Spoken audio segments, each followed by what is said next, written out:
Yo legends! Welcome to Fanfiction Legend. Grab your headphones because today's story is about to hit different. Disclaimer: I do not claim ownership of this story. All rights belong to the original creators. Marvel, I am Punisher. Chapter 1. If I still suffer injustice after traveling through time, then I have traveled through Tim. Chapter 1. If I still suffer injustice after traveling through time, then I have traveled through time in vain. Get down here. 39th Street between TH and TH Avenues, New York City, United States of America. A white and blue Chevrolet police car with the words NYPD on it got out, and two obese policemen, one black and one white, wearing black uniforms, got out. The white policeman grabbed a young Asian man from the back seat of the car and said, "Yellow monkey, this is where you should be." The man looked at him coldly. "White pig, you stink." The white policeman frowned and punched him hard in the abdomen, causing him to hunch over in pain. The black policeman next to him watched the scene with a smile. "Okay, Jaden, leave him here. This is Hell's Kitchen. He won't survive 10 days here." The bent-over Asian man stood up with great effort and raised his middle finger to the black policeman. "Go pick cotton, you Chinese." The black policeman became angry instantly and reached out to grab the pistol at his waist, as if he was going to shoot anyone who dared to provoke him in the next moment. This time it was the white policeman's turn to smile. He stopped the black policeman and pushed him back into the car. "Isaac, don't be angry. There are too many people here. You can't fight here." The black policeman spat and sat in the passenger seat angrily. The white policeman ignored the Asian man. He just stared at him for a few more seconds, as if he wanted to remember his appearance. Before driving away, he had a ferocious gleam in his eyes. "Yellow monkey, I've got my eyes on you. As long as you dare to walk out of Hell's Kitchen, I will definitely send you back until you die here." The police car roared away, and the Asian man half-crouched. The passers-by around him had indifference on their faces and walked around him. After a long while, he stood up and stared blankly at the dilapidated streets and the black, white, brown, and yellow crowds in front of him. Days. His name is Cohen Wang, and his name in his previous life was Wang Y. He is a time traveler who just emerged this morning. Originally he was an ordinary worker in China, over 30 years old, and had accomplished nothing. After wasting 10 years in the big city, when I returned, my mind was still that of a teenager, and so was my wallet. After hesitating for more than a month, there was no food left at home. So he wrote a book. A crushing defeat. The daily income is $6.78. The only remaining readers are all keyboard warriors. Just when he was typing until 2:30 in the morning and had a passionate conversation with a sharp-tongued reader, a mouthful of old phlegm stuck in my throat, and I swallowed it once, twice, but failed to do so. Damn it! As his consciousness faded, he felt a great fear in his heart. "Mom, I will never dare to scold the reader again!" When he opened his eyes again, he had transformed into a young and handsome Asian homeless man in the Big Apple. Nothing. Even the memory of this body is confused. The only thing he can speak is fluent English. Lonely, helpless, scared, and traveling through loneliness.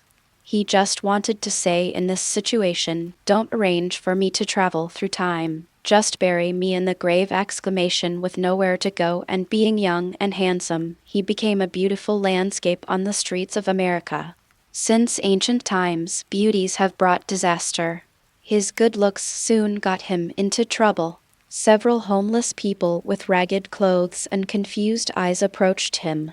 One of them, a middle-aged Asian man with small eyes, unshaven beard, and a pimple on his forehead, actually rubbed against him! "It belongs to me!" "I was 33 in my previous life, 22 in this life, which means I'm over 50 years old now, and I've never been touched by a man!"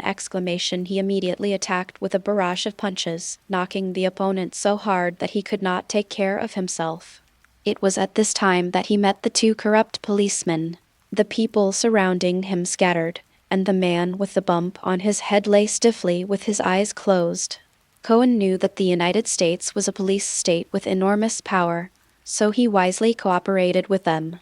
But when the white policeman pressed his hands behind his back, he cursed, "You are a bunch of damned yellow monkeys. Can this be tolerated? He had an unhappy life in my previous life and was a humble person. After my rebirth, do you still want to treat me like this? Then I was reborn in vain? The barefoot ones are afraid of you who wear shoes. It's just a life." He immediately opened the microphone passionately and said, "Who are you talking about? You white pig, looking at your fat head and big ears, your body full of fat, and your face like a pig. People who know you are a human being, but those who don't know you would think you are an old sow that ran away from someone's house!" I think you should stop being a policeman and go to a breeding farm for breeding. Give birth to a litter of white piglets, and live a happy life with your family." The white policeman was stunned, his face flushed, and he pointed at Cohen tremblingly. You. Before he could say anything, the black policeman rushed over and grabbed his collar. "You yellow monkey, how dare you curse?" "Humph." Cohen turned his head away with contempt and said, "Go home and eat watermelon. I'm talking to your master." The consequence of the momentary pleasure of opening the microphone was that he was beaten up and then thrown here. When the police said the words "Hell's Kitchen," he thought he had heard it wrong. But when he stood up and saw the flashy Stark Industries building from afar, he was stunned. "Damn it, Marvel World!" "Who let me travel through time!" "I tolerated having no money and no place to live. I tolerated becoming an illegal resident. I tolerated being beaten by the police. But the Marvel World, we don't. You just kill me. How much effort would that take?" After being stunned for a while, he suddenly remembered something. His eyes lit up, looked towards the east, and muttered something. Master, Ancient One, we are half fellow villagers. Can you please send me back to my original world? Your world is really hard to survive in, Ancient One. Please make a sound, my spirit in heaven." There was a moment of silence, and the portal he was expecting did not appear. Frustrated, tired, and during the pain in his chest, he walked to the corner of the alley, smelled the stench coming from the trash can, and sat down. I touched my ribs and felt a sharp pain. Maybe one or two were broken. Leaning against the wall, he looked up to the sky and sighed. Judging from the current situation, I am afraid that I won't be able to wait until the day when I can take revenge on the two black policemen. Just as he was planning to endure the hunger for a few days and then find a chemical waste or nuclear waste pool to jump into if there was no other choice, a voice suddenly sounded in his mind. "The God of Punishment system has been loaded. Here it comes." System! He checked the system with excitement. Name, Cohen Wang. Age, 22 years old. Bloodline, human. Condition, minor injuries, fractured right 7th rib, fractured left 11th rib, slight bleeding in lungs. Strength, 5 average for normal people, 5 speed, 5 average for average people, 5 defense, 5 average for normal people, 5 constitution, 5 average value for ordinary people, 5 spirit, 8 average for ordinary people, 5 technology, none ability, none items, none instance, unlocked. Alternate universe, unlocked. Iron level prey, 0/1 ding. The host status is detected and the initial privilege is granted only once. Initial privileges, mission package upgrade, double rewards. A gleam of light flashed in Cohen's eyes. The system is here, and there is hope for revenge! The worldview of this book is mainly based on movies, supplemented by TV series and comics. If there is any conflict, the author has the final right of interpretation, haha. End of this chapter. Chapter 2, The Murderous Maniac on a Rainy Night, The Two-Horned Devil. Chapter 2, Rainy Night Murder, Two-Horned Devil Man. As for what is a black iron level prey, the system is very clear. The person is guilty. Just now, a few guys who were laughing passed by the alley, and he sensed the system's prompt that they were all black iron level prey. Judging from the tattoos on their arms and the bulging bags around their waists, these people are most likely gang members. However, when the prey passed by him, he didn't even dare to raise his head. The deterrent power of American-style AI is too great. Considering his current state of being penniless and with broken ribs, It would be a waste for him to kill any prey. It would be a good thing if he didn't get killed. His exclamation, would I be the first person to travel through time and space with a system and starve to death on the street sadness. As if sensing his bad mood, the weather, which had been fine just a moment ago, suddenly changed. Drops of rain fell from the sky and hit his face. The worries are doubled. And during the pain, he dug out a few discarded wooden boards from the trash can and built a simple shelter against the wall. As night fell, raindrops crackled and thunder roared. He was grinding a big nail on the ground from time to time. This was also found in the trash can, and he fully expected it to evolve into a terrifying weapon. The shops on the street were closed one after another, and there were almost no pedestrians on the road. Except for the sound of rain and thunder, everything else seemed to have disappeared.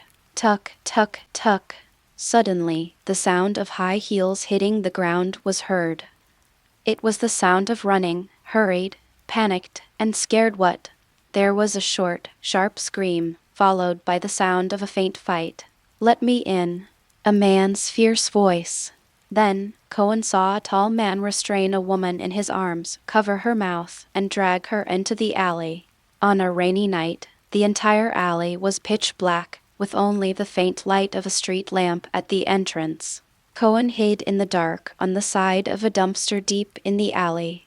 Not surprisingly, the system prompted that the tall man was a black iron-level prey. The man was very skilled. He pushed the woman against the wall, strangled her neck, and threatened in a low voice, "If you dare to scream, I will kill you. Take out all your money." A flash of lightning streaked across the sky, and everything suddenly turned white. At a glance, Cohen saw that it was a wet blonde, her clothes clinging to her body, outlining her graceful curves. Her delicate face was covered with rain and tears, and she was sobbing but unable to speak. The man's hands began to grope her body, and seemed to have found her wallet. He took out some money and threw it on the ground. Cohen held the sharpened nail tightly in his hand and quietly changed his body posture. He was looking for an opportunity to kill with one strike. His physical condition did not allow him to fight with a tall and strong man. Even after getting the money, the man was obviously not satisfied. He covered the woman's mouth with his left hand and reached over with his sinful right hand. The woman resisted fiercely, but it seemed to arouse the man's interest even more. Cohen even heard the man's breathing become heavier. Invest a little more." His muscles were tense and his eyes were unusually bright. Just as he was about to pounce, "Stop!" An angry shout from above completely disrupted his rhythm, and he almost fell to the ground. A guy wearing a two-horned demon mask and a red leather jacket fell from the sky and kicked the man to the ground. "Daredevil!" Cohen immediately recognized the uniformed superhero in front of him. The man fell to the ground and subconsciously reached for his waist. Daredevil quickly stepped forward and knocked him unconscious with one punch. A revolver fell to the ground. When the blonde found herself being rescued, a shrill scream finally broke out of her throat.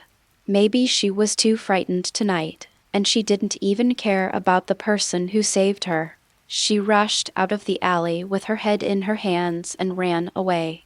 Suddenly, only Cohen and Daredevil were left in the alley. He suddenly turned around and looked at Cohen. Although he knew that the person in front of him was blind and although it was dark now, Cohen still silently hid the nail behind him, with a somewhat unnatural look on his face. I don't know if my actions just now were discovered. If he knew that he had the intention to kill, who knows what this Lord of Morality would do. Daredevil was about to say something, but suddenly paused and pretended to listen attentively. Soon, his face changed. He took out two short sticks connected with strings from his waist and swung them upwards. For some unknown reason, he flew up like Spider-Man. At this time, Cohen finally reacted and suddenly rushed to the street. Looking at Daredevil jumping between the rooftops, he stretched his neck and shouted, "Hero, can you lend me some money?" No respond. In the dark night, that blurry figure seemed to be walking faster. Boom. A flash of lightning flashed across the sky. He suddenly turned and looked towards the alley. The man's figure still lay there, unconscious. Cohen wiped the rain off his face, opened his arms, and whispered to the sky. God! God! Gods! Gods! If you exist, if you have mercy, then come and stop me! If not, if I don't care, then from now on my hands will be stained with blood. Punisher. The rain suddenly got heavier. The thunder suddenly became louder. In the alley, Cohen held a large iron nail and stabbed the unconscious man's neck several times, turning him over and over. Not being able to do it is one thing. On the other hand, once the nail is driven into the man, he will not die immediately. He will definitely make some noise while struggling. By then, the ground will be covered with blood, and even if there is a heavy rain, there will be no trace left. The same goes for pistols. It's best to find a perfect solution. As he was hesitating, he suddenly caught a glimpse of rain water flowing deeper into the alley. Turning around, he saw a sewer with a manhole cover on top. After struggling to open the manhole cover, I could see in the light of lightning that it was a very narrow and deep passage. The water flows rapidly, swirling towards an unknown place. If we throw him in headfirst, he won't be able to turn over, climb out, or breathe. He will definitely not survive! God, are you helping me again? When he dragged the man forward, he realized that a person's body was really heavy. The pain in my chest suddenly became more intense and my stomach started to growl. Only then did he remember that he hadn't eaten for a day. Boom! A flash of lightning exploded very close to his head, his ears were buzzing, and he even felt a little dazed. Is this a dream? Maybe I didn't die, maybe I didn't travel through time, maybe I just fainted and now I'm lying on a hospital bed. Flop, the sound of a heavy object falling into water. The splashing water hit him in the face and he suddenly woke up. If it was a dream, it probably wouldn't hurt. Amid the sound of heavy rain, a faint shout seemed to come from the bottom of the well, but it also seemed as if there was nothing. He closed the manhole cover in the dark before the next lightning came. Dismantle the shelter and throw the planks back into the trash. Eliminate all traces of yourself. Then he left the alley with more than $300 and a revolver he had found on the man. Just after taking a few steps, the system prompts, "The task has been updated and can be viewed." He paused slightly, without looking back. In this murder, Daredevil helped him, and God also helped him. There is no reason to regret. End of this chapter. Chapter 3 System Task Settlement. Chapter 3 System Task Settlement Mission Accomplished. Character Level, Black Iron Level. Upgrade, not upgraded. Cause of death, drowning. Freshness, 5 stars. End of life emotion, fear. Sentiment rating, 3 stars. Comprehensive mission evaluation, 4 stars. Newbie privileges are being redeemed. Reward, bronze 2-star gift pack. Cohen said silently in his heart as he opened all the gift packages. Congratulations on receiving the rewards. Combat Master, Pistol Mastery, Trap Mastery, free attribute value, 6 points. The task has been updated and can be viewed. An inexplicable force surged into his body. A thin layer of calluses formed on the palms of my hands, and holding the revolver in my hand, I felt that I could shoot whatever I pointed at. The coordination of the limbs and the sensitivity of the 5 senses have also undergone great changes, giving one a feeling of being able to hear in all directions and see in all directions. Thinking back to the alley, 8 ways to kill someone with bare hands suddenly emerged in my mind, and each of them would definitely kill with 1 blow. There were still 6 attribute points left. After thinking for a moment, he added them equally to strength, speed, and defense. I felt my blood rushing, my whole body was filled with strength, and my ribs were slightly itchy, and the pain was instantly reduced by half. Adding attribute values has a healing effect! Open the system panel again. Name, Cohen Wang. Age, 22 years old. Bloodline, human. Status, minor injury. Strength, 7 average for normal people, 5 speed. 7 average for average people, 5 defense, 7 average for normal people, 5 constitution, 5 average value for ordinary people, 5 spirit, 8 average for ordinary people, 5 skills, combat master, pistol mastery, trap mastery. Ability, none items, none instance, unlocked. Alternate universe, unlocked. Main task, those who are guilty must be punished.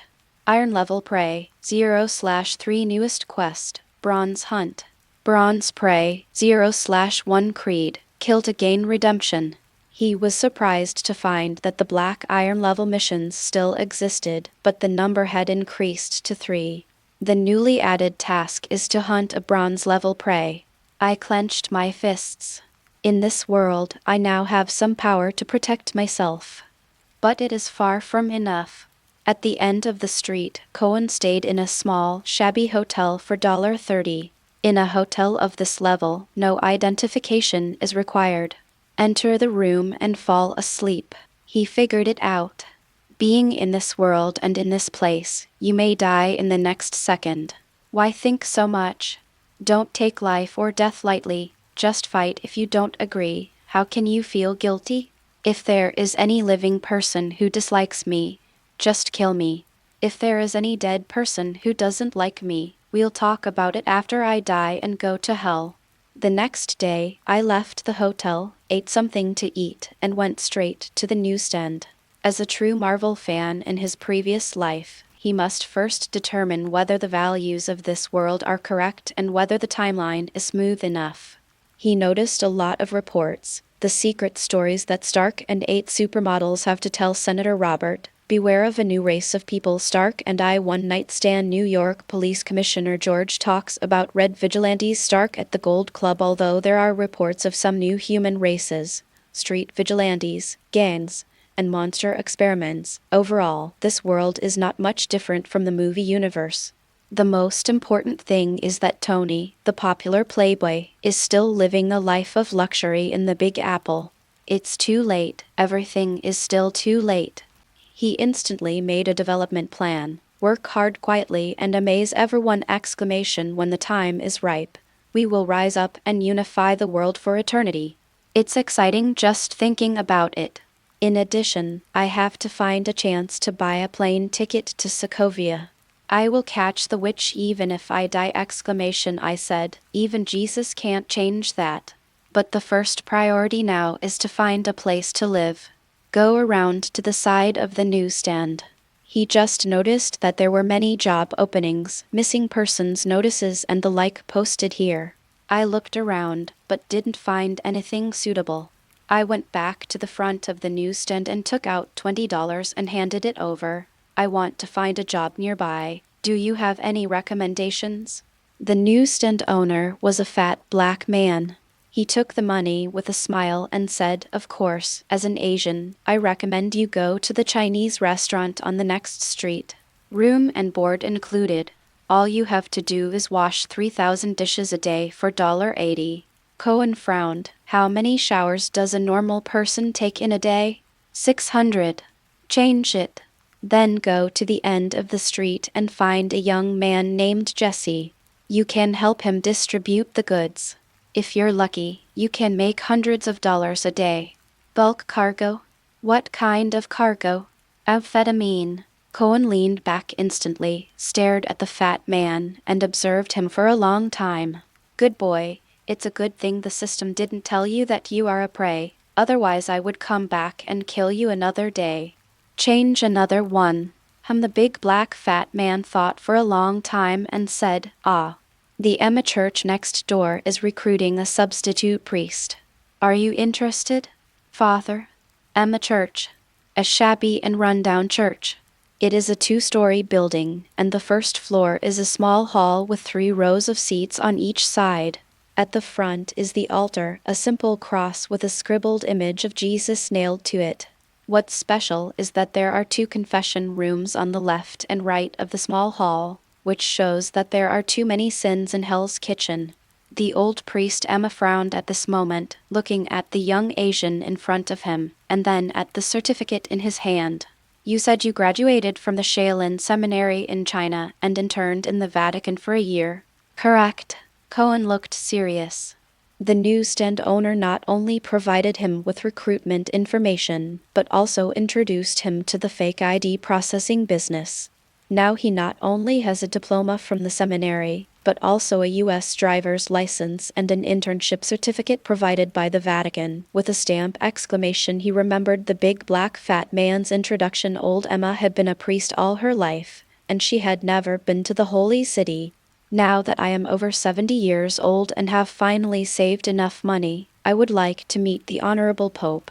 Because the church was located in Hell's Kitchen, no one was willing to fill in for him, so he had to post a job announcement. Father Emma thought for a moment and asked, how many days did it take God to create the world? 7 days. What was God's first word? Cohen was stunned for a moment, and as he was thinking, he found that the old priest looked up at him and gestured. He looked up and saw a lamp, and instantly understood. God said, "Let there be light." The last question is, God created Adam and Eve. What are the names of the two ancestors of mankind in the Bible? Cohen blinked. Could it be Adam and Eve? Congratulations. Father Emma immediately shook his hand enthusiastically. Shaolin must be an amazing place to teach such an amazing student like you! You passed the test. Ha! Congratulations. Congratulations. Your wish to make a pilgrimage to the Vatican will finally come true. The two exchanged pleasantries and signed a simple contract. Father Emma showed him around the church. There were 3 bedrooms on the 2nd floor, and Cohen could choose one of the guest rooms. There is a small garden in the backyard, and the Hudson River is across the path from the garden. Unfortunately, the old priest didn't know how to grow flowers, so the flowers and plants in the garden were sparse and half dead. After visiting the church, Father Emma took out a suitcase from the room. Cohen was surprised. Leaving now? The priest took out an envelope and said, I plan to be away for 3 months.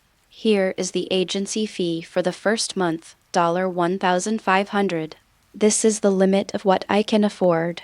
The agency fee for the next 2 months will be paid to you by Father Kyle of St. John's Church. Emma Church is now in your hands.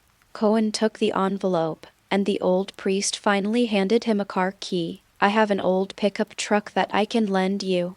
After saying this, he turned around and left without any hesitation. His figure gradually disappeared at the end of the street. Cohen had a hallucinogenic feeling that things were going unexpectedly smoothly.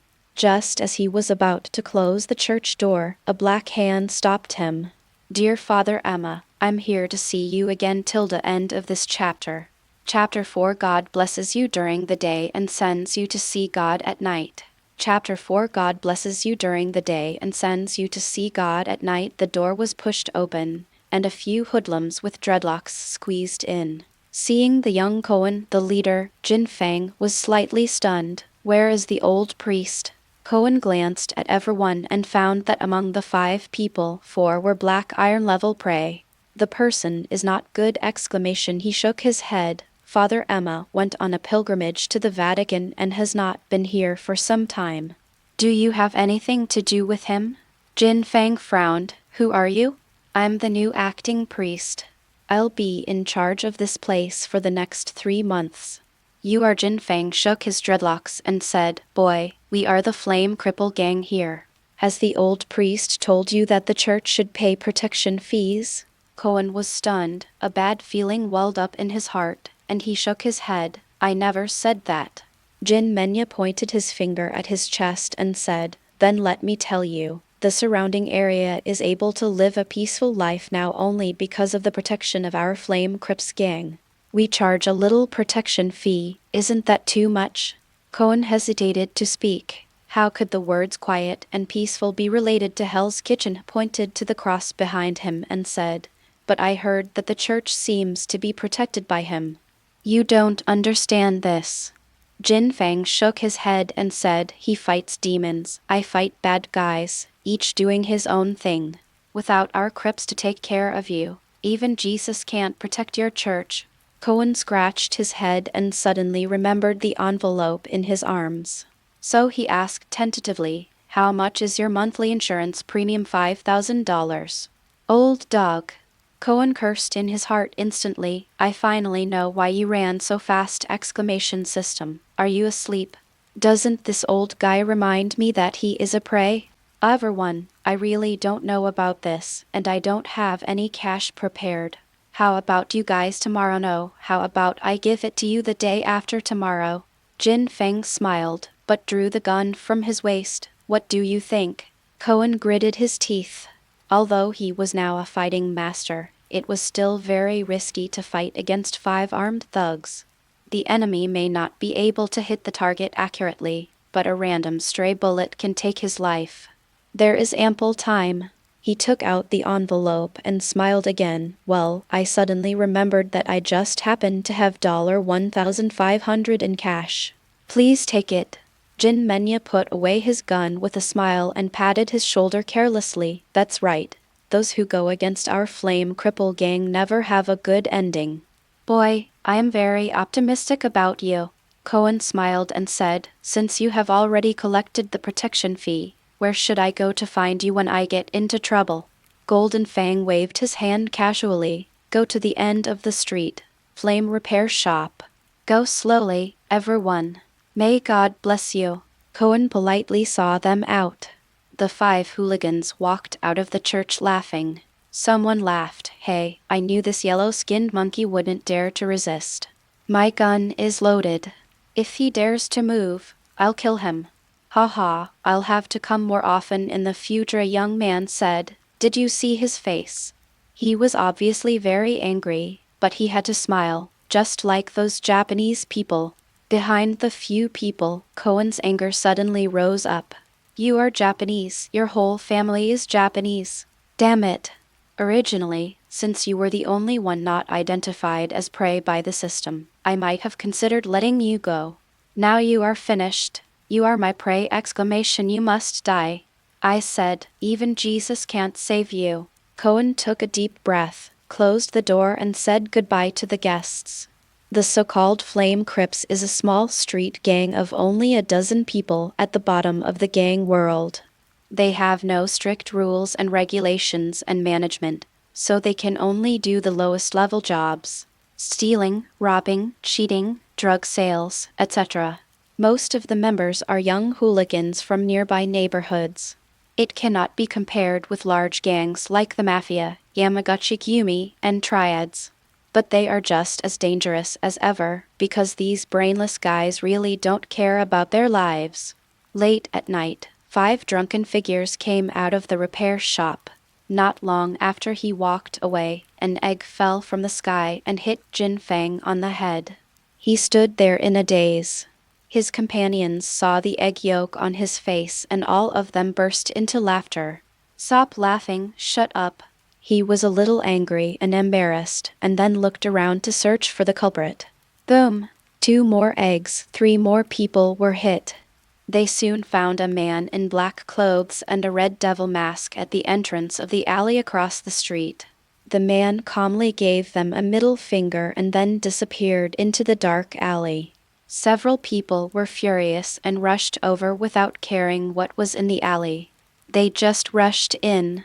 After a few steps, someone suddenly felt a sharp pain in his foot and fell to the ground. Someone missed a step and got stuck in the sewer manhole, feeling a little sad. Someone tripped and hit his head on the ground, and his head was bleeding instantly. Before the remaining 2 people could react, bang bang, 2 blows came. Afterwards, the 3 injured people were knocked unconscious one by one. In the darkness, a cold voice came. Humph, I am just a fighting master, please teach me. A few minutes later, an old pickup truck drove out of the alley and gradually drove away. Emma Church, backyard garden. Under the cold moonlight, Cohen opened the tarpaulin covering the pickup truck bed, and 5 pairs of frightened eyes instantly stared at him. They were all gagged and tied tightly. Friends who often kill people know that killing is easy, but the difficult part is how to deal with the body. Cohen estimated their size and compared it with the deep hole he had dug in the garden that afternoon, and realized that he had dug too small. With a sigh, he could only pick up the shovel and continue digging. In the carriage, The 5 men of Golden Fang watched his every move and were terrified to the extreme. Her body kept twisting, her face was full of tears, and her eyes were full of begging. Cohen meant it. After completing the task last night, he had been thinking about several of the contents. Ascension, manner of death, freshness, dying emotions, and emotional levels. He didn't know what upgrading was and couldn't figure it out from the name. But the remaining 4 contents are easier to analyze. The way of death corresponds to the freshness, which means that the system actually encourages him to use various different means to punish his prey. Dying emotions correspond to emotional levels. Similarly, the system encourages him to let his prey release strong emotions when they are dying, and fear should be just one of them. Now, he was absolutely sure that the emotional levels of these prey had definitely reached 5 stars.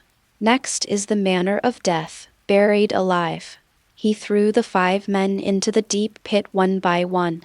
In the end, it was the gang members that the system had not yet identified as prey. But Cohen knows that doesn't mean he is a good person. It's just that he is a new person, and his sins have not accumulated to that point yet. Cohen patted his face and said, "I didn't intend to kill you originally. Who told you to call me a Japanese? You know what this means to a Chinese? So insulting! Go down there and have a good talk with the King of Hell, so that you can be reborn into a good person in your next life! Of course, you are also welcome to seek revenge on me in 18 years if you can beat me." Hearing his words, the man struggled frantically, but Cohen tied him up tightly.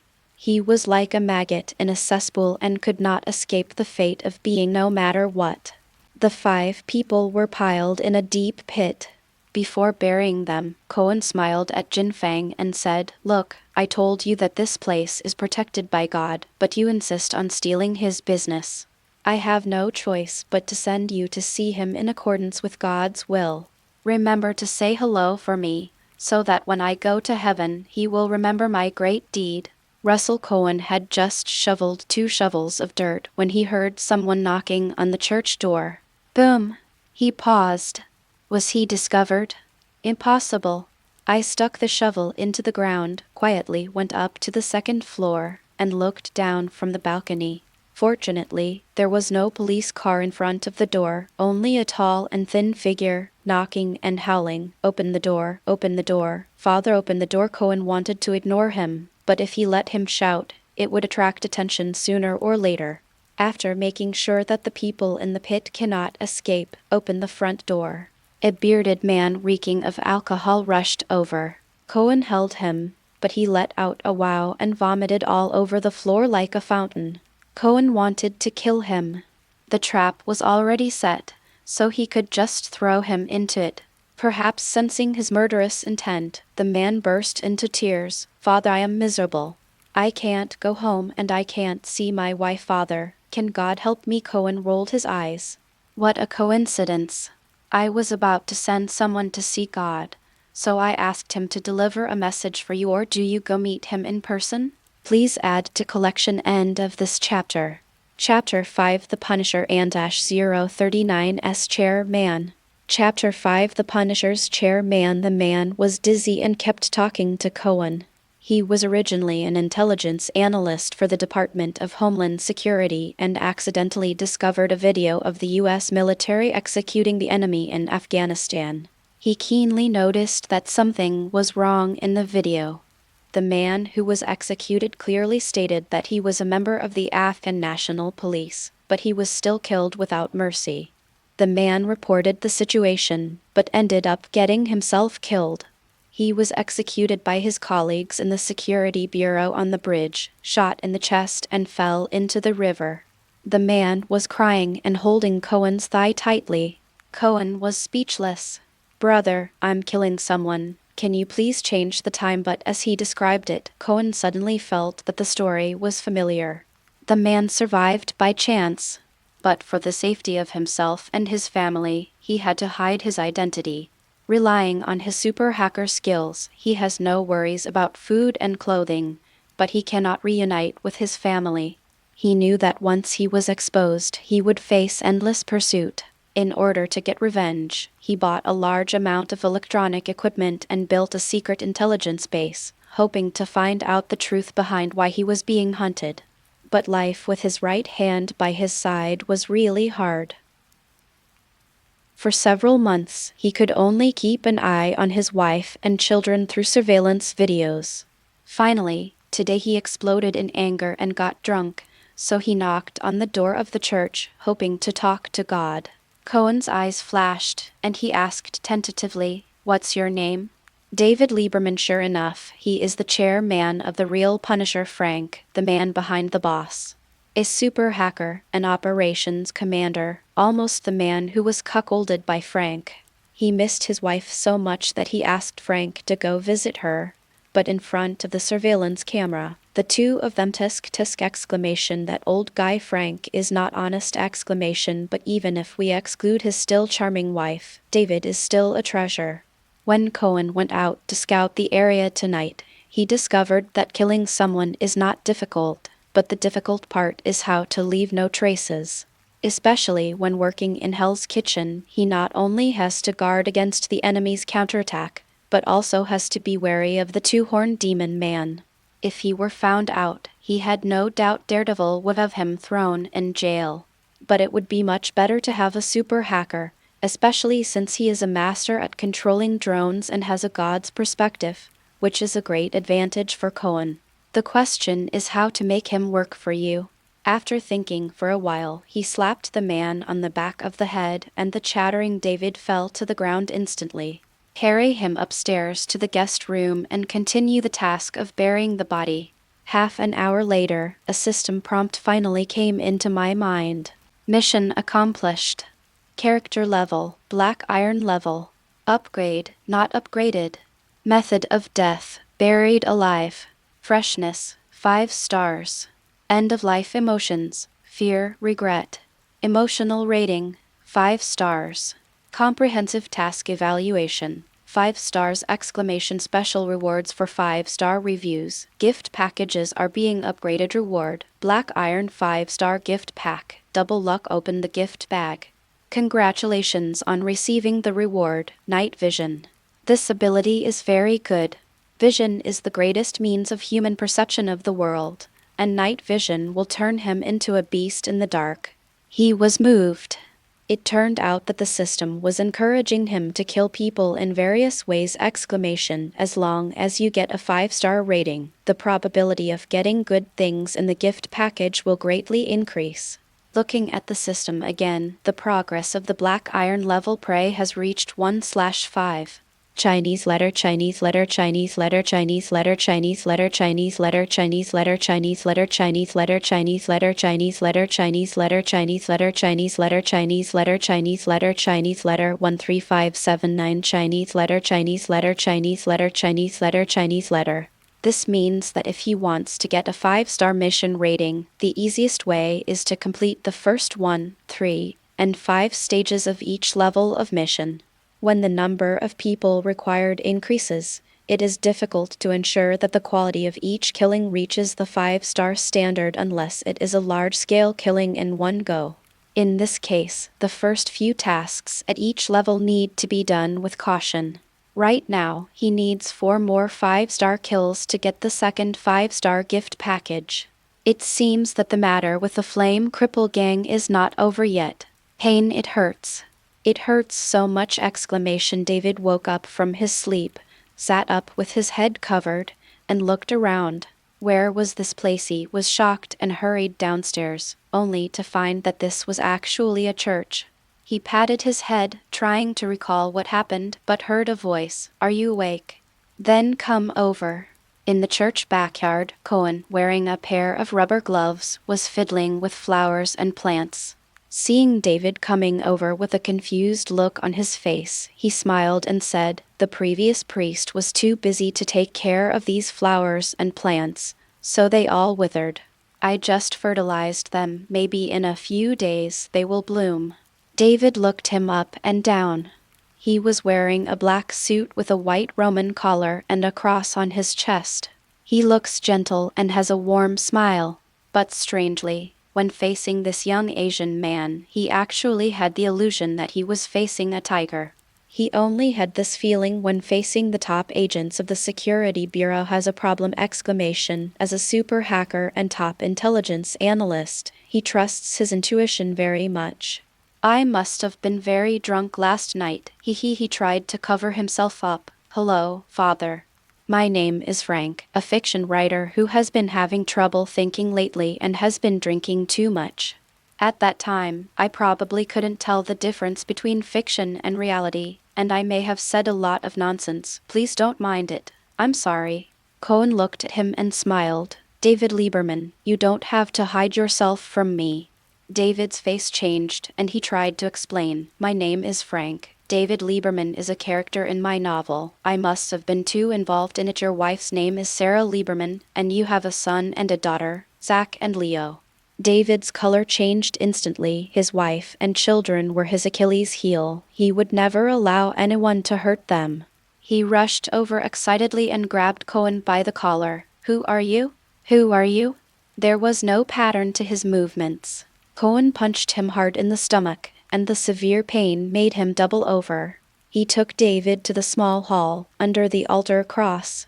I am a knight of God, a knight who punishes evil. Under God's guidance, I will cleanse this world. I am God's second sword to destroy the world. I am the great flood. He squatted down and looked down at David, who was kneeling on the ground. Follow me and witness the darkness of this world. You will also witness the light of hope in the deepest despair. The flood is destruction, but also salvation, despair, but also hope. This world will either be purified by me or destroyed by me. Cohen looked solemn and majestic, just like a savior. David looked at him and said coldly, bullshit. Cohen sighed in his heart, and his body trembled.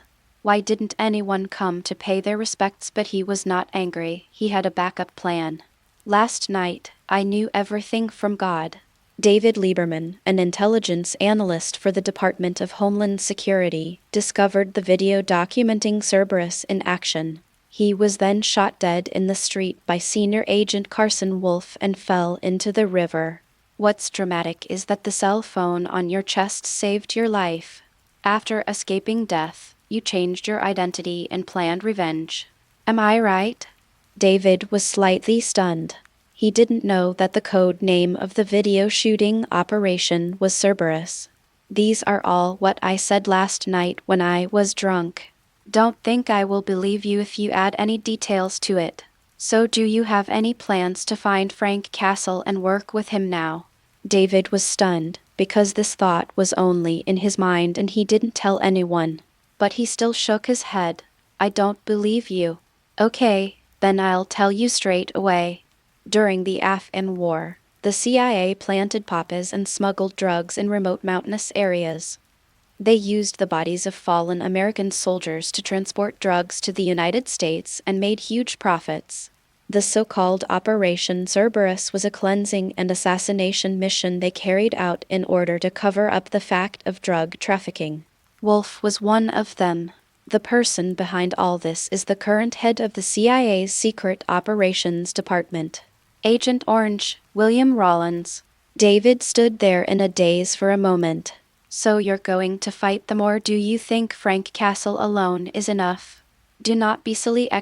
Reality is not a novel or a movie. Do you really think he has the aura of a protagonist and can never be killed? David came back to his senses. What about you? Can you fight against them? Of course. Cohen stood at the foot of the cross with his arms outstretched, and the sun happened to shine in, making him look like a divine presence. I am not a human, I am a god who punishes all sins.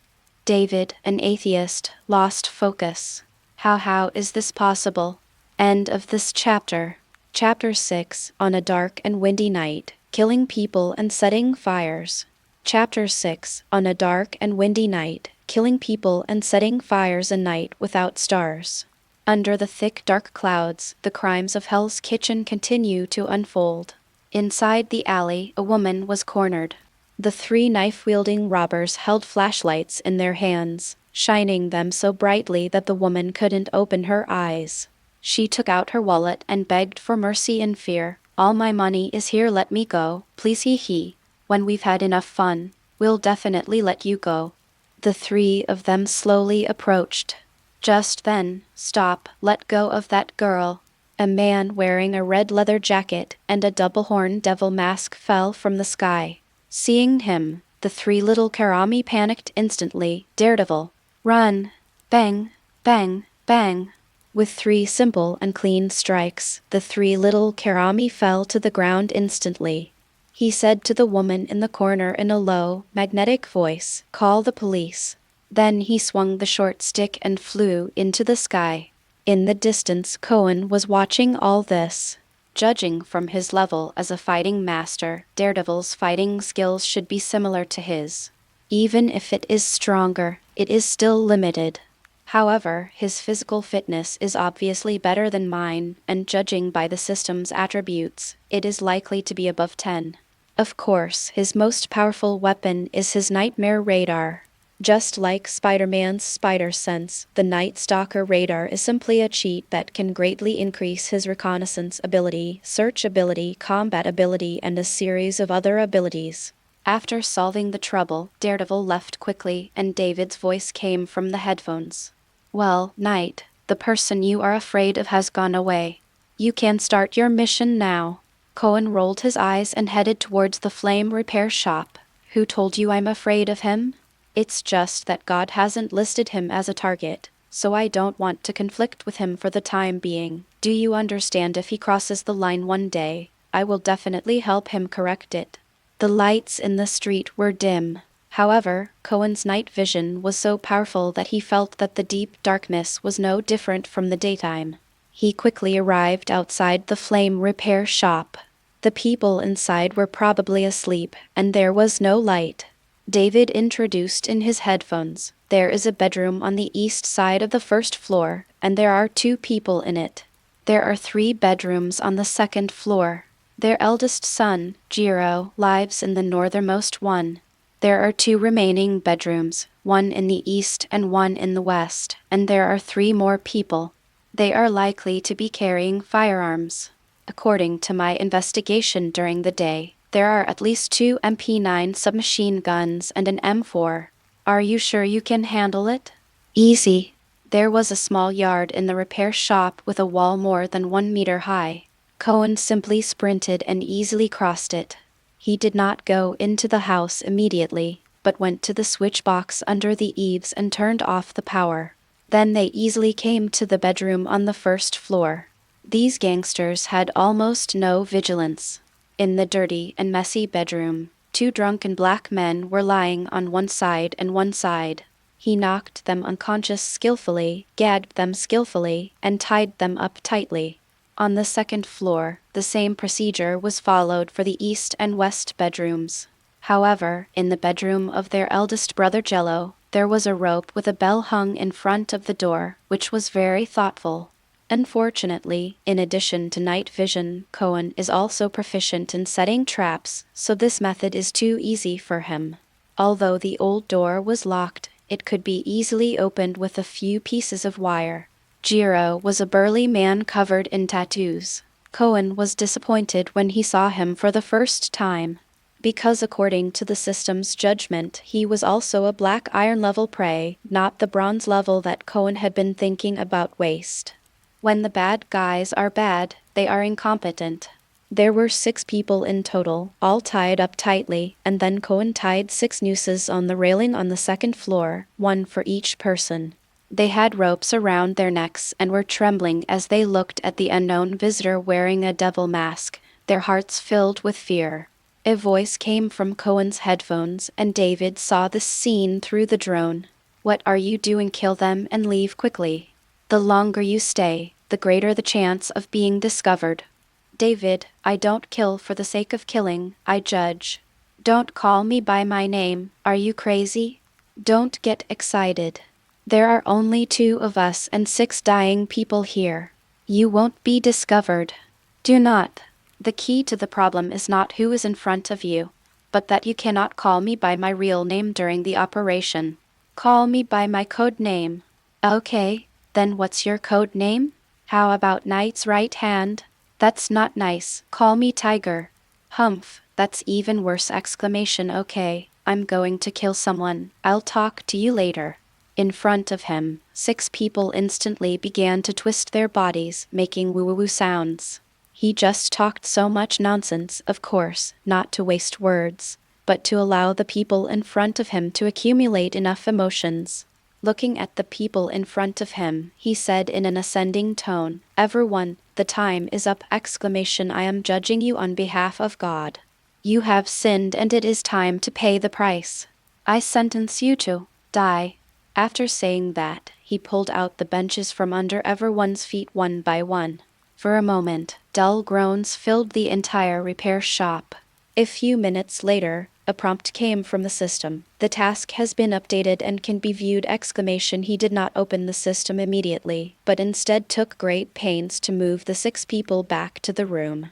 He took away 2 submachine guns, then turned on the power switch and short-circuited the wires to create the illusion that the electrical appliances were aging and had caught fire. Because there was a lot of fuel in the repair shop, the raging fire quickly engulfed the entire building.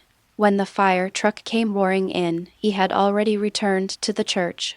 After taking a shower, I sat on the balcony, enjoying the evening breeze and looking at the red flames in the distance, then slowly turned on the system. Mission accomplished. Character level, black iron level. Upgrade, not upgraded. Cause of death, hanging. Freshness, 5 stars. Emotions at the end of life, fear and confusion. Emotional rating, 5 stars. Comprehensive task evaluation, 5 stars! Special rewards for 5-star reviews. Gift packages are being upgraded. Reward, black iron 5-star gift pack, double luck. Congratulations on triggering the first 5 kill streak reward. Free attribute value, 5. Author is actually a kill streak reward. Cohen paused for a moment. It seemed that the system still had many functions that he needed to slowly explore. 5 attribute points is a pleasant surprise. But what's important now is what you can get from the 5-star gift package. Open the gift bag. Congratulations on receiving the reward, compound eyes. Another eye abiliteth. Next moment, he felt his vision suddenly become extremely wide, and both vertical and horizontal viewing angles were greatly increased. At the same time, everything around seemed to slow down, especially those things in motion, as if they were trapped in a stagnant space. This is dynamic vision! He realized that it was not the surroundings that slowed down, but he that sped up. The nerves are more sensitive and the reactions are faster, almost like a weakened version of spider sense. But spider sense has many other functions, even bordering on metaphysics. It cannot be compared with compound eyes. Even so, his superb visual field and dynamic vision can greatly increase his combat capabilities. Moreover, if he focuses his mental energy on his eyes, the effect will be even stronger. But after just a few seconds, he felt a little tired. His current mental attribute is 8 points, which is much stronger than that of ordinary people. It seems that there is still room for improvement in the ability of compound eyes. As soon as he thought of this, he knew how to distribute the 5 attribute points he had just obtained. Open the system page. Name, Cohen Wang. Age, 22 years old. Bloodline, human. Status, normal. Power, 7 speed, 10 defense, 7 constitution, 5 spirit, 10 skills, combat master, pistol mastery, trap mastery. Abilities, night vision, compound eyes. Items, none instance, unlocked. Alternate universe, unlocked. Main task, those who are guilty must be punished. Iron level prey, 2/7 newest quest, bronze hunt. Bronze prey, 0/1 creed, kill to gain redemption.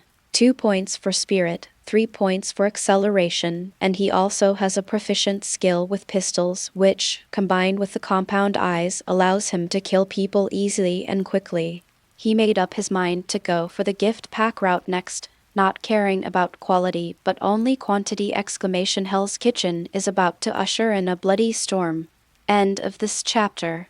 Chapter 7 Hell and-039's Kitchen Massacre. Chapter 7 Hell's Kitchen Massacre. Oh my god. I really don't understand why you want to be a knight of God. Why not open a restaurant?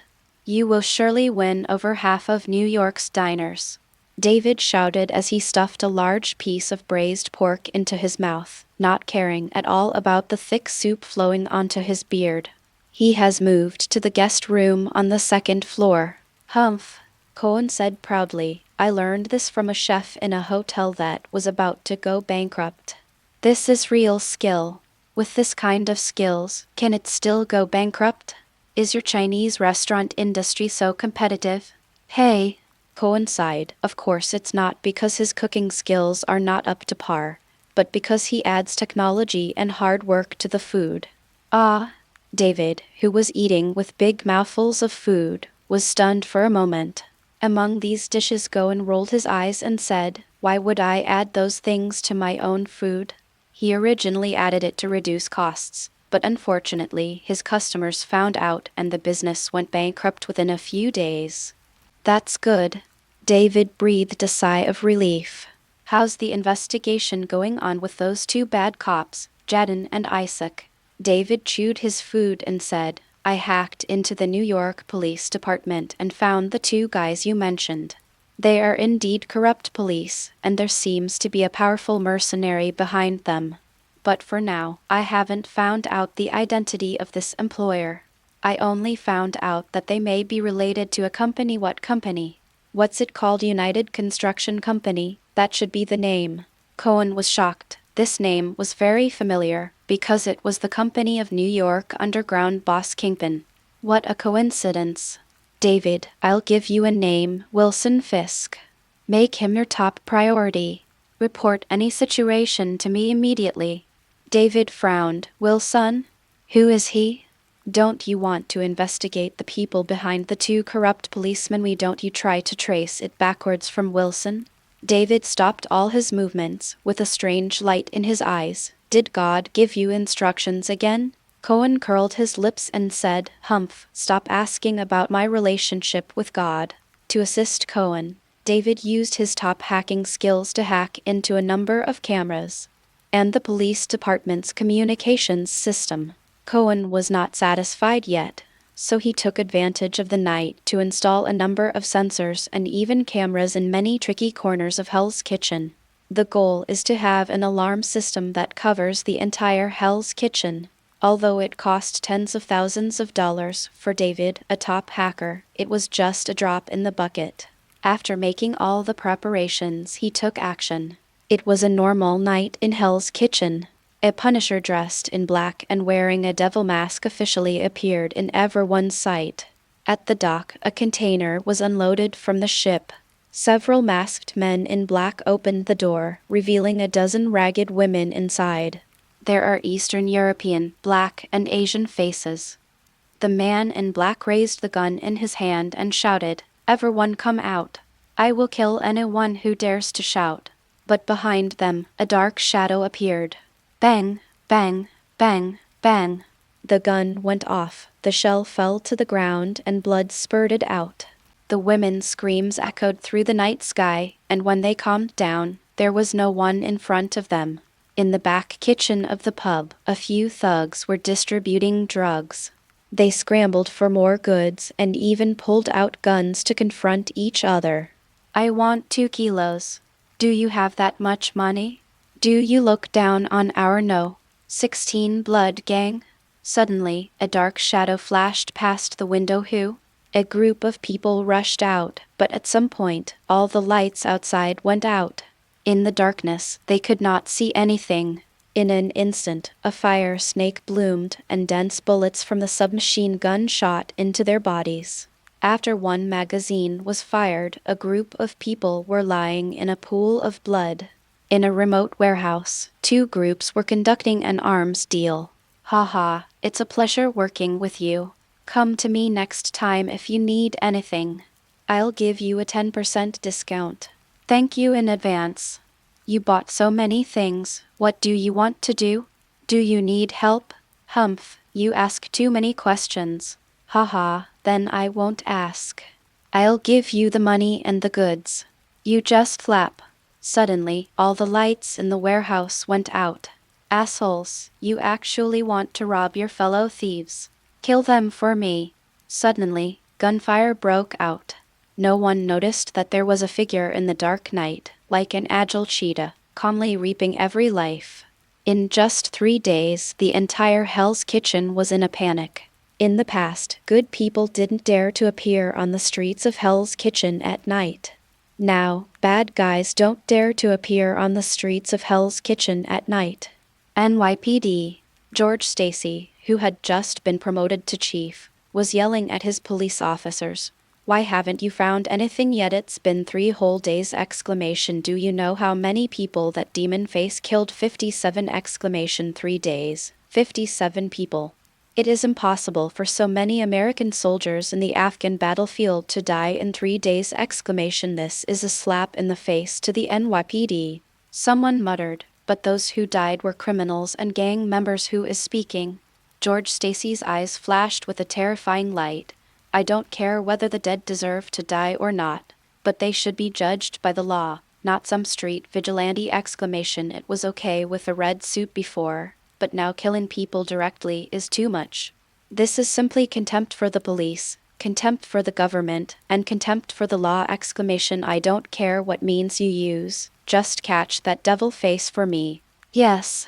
Many senior police officers standing off the field all obeyed the order. Suddenly, the entire New York Police Department was operating at high speed. Not only the New York police want to catch Cohen, but also many gangs in Hell's Kitchen. They even temporarily put aside their hatred and held an underground meeting.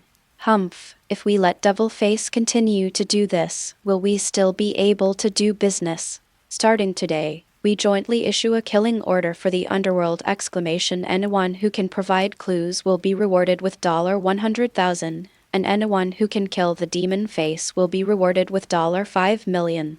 Also, everyone, go back and put pressure on those police officers and politicians who gave us evidence. We, the black and white forces, will work together to take him down. Someone chuckled and said, I think we can add Daredevil into the mix and take him out together. It is good. Just do it. Emma Church. Cohen stopped for the time being.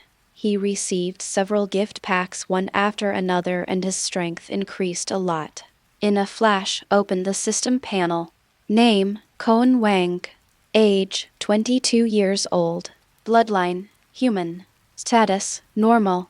Power, 10 speed, 13 defense, 7 constitution, 7 spirit, 15 skills, combat master, pistol mastery, trap mastery, swimming mastery, sniper proficiency. Abilities, night vision, compound eyes. Items, none instance, unlocked. Alternate universe, unlocked. Main task, those who are guilty must be punished. Iron level prey, 4/17 newest quest, bronze hunt. Bronze prey, 0/1 creed, kill to gain redemption. In addition to the 13 attribute points, he also gained 2 skills. One is swimming proficiency and the other is sniping proficiency. He is now basically certain that skills are also divided into many levels. The current guess is that they should be skilled, proficient, and master levels. There may be more above, but it is unknown now. As the number of black iron level prey required increases, the benefits of hunting small karami have become smaller and smaller. Next, we need to focus on bronze level prey. He already has a target, Senior Homeland Security Agent Carson Wolf, the corrupt policeman who participated in the CIA drug trafficking and shot David off the bridge. End of this chapter. Chapter 8, The Passion of Daredevil. Chapter 8, The Passion of Daredevil. After deciding on Carson Wolf as his next target, David got busy. He has been looking forward to this enemy for a long time. However, as a senior agent, Wolf is still very cautious and he needs to make a perfect plan. As for Cohen, he was fulfilling his duties as a priest and holding a long-awaited community gathering. The event included singing, prayers, children's performances, and a free lunch. When Father Emma was around, there was no spare energy to deal with these things. so Cohen's behavior won unanimous praise from fellow church members and surrounding residents. A group of children were running around in the church, and the atmosphere was harmonious and beautiful. David also went downstairs to join in the prayer, which calmed his anxious heart a little. In the evening, after the event, Cohen was picking up lunch trash in the backyard. Jingle bell, a crisp bell rang. He was slightly stunned. It was the bell of the confession room. Someone was coming. When we arrived at the small hall, one of the confessionals had already closed its door. He has only been a priest for a few days, but he has already helped several people confess. The pressure in Hell's Kitchen is really great. Hello, I'm Father Cohen, your confessor this time. A male voice came from the other side with a hint of surprise in it. Are you not Father Emma? Father Emma has gone to the Vatican. I will be the agent of Emma Church for the next few months. The man opposite paused and sighed. Forget it, everyone is the same. My name is Wesley and my life is a bunch of I have a fat female boss who loves to find fault with people. That big mouth chatters all the time, like a fly buzzing in your head. I have another girlfriend, but she cheated on me with my best friend. I live in the cheapest apartment, and every time the subway passes by, the whole house shakes. And my crappy job is just like the women workers in the textile factories in the last century, being ruthlessly exploited by the boss. Cohen seemed to have some impression of this experience. His name was Wesley and his life was miserable. Could it be I have been without a father since I was a child? And I have a genetic disease that causes me to feel my heart racing and my vision distorted from time to time, and the only way to relieve this is by taking medicine. God, are you punishing me? Cohen was sure that he was Wesley, the man with extraordinary talent who could make bullets turn corners! After a moment of silence, the other party suddenly became excited. I want to kill them, Father. This thought came to my mind more than once. Kill them all! Chop off their heads one by one. That bastard couple and that fat woman, they all deserve to die. After letting the other party vent, Cohen began to comfort him in a low voice. Wesley, each of us lives under rules. Laws, morals, and company regulations. This society is so cruel and ruthless. But we are living people, facing the sun and looking for light. Settle your heart, Wesley. Believe that good things are about to happen. Believe that your destiny is about to change. Haha. Wesley laughed sarcastically.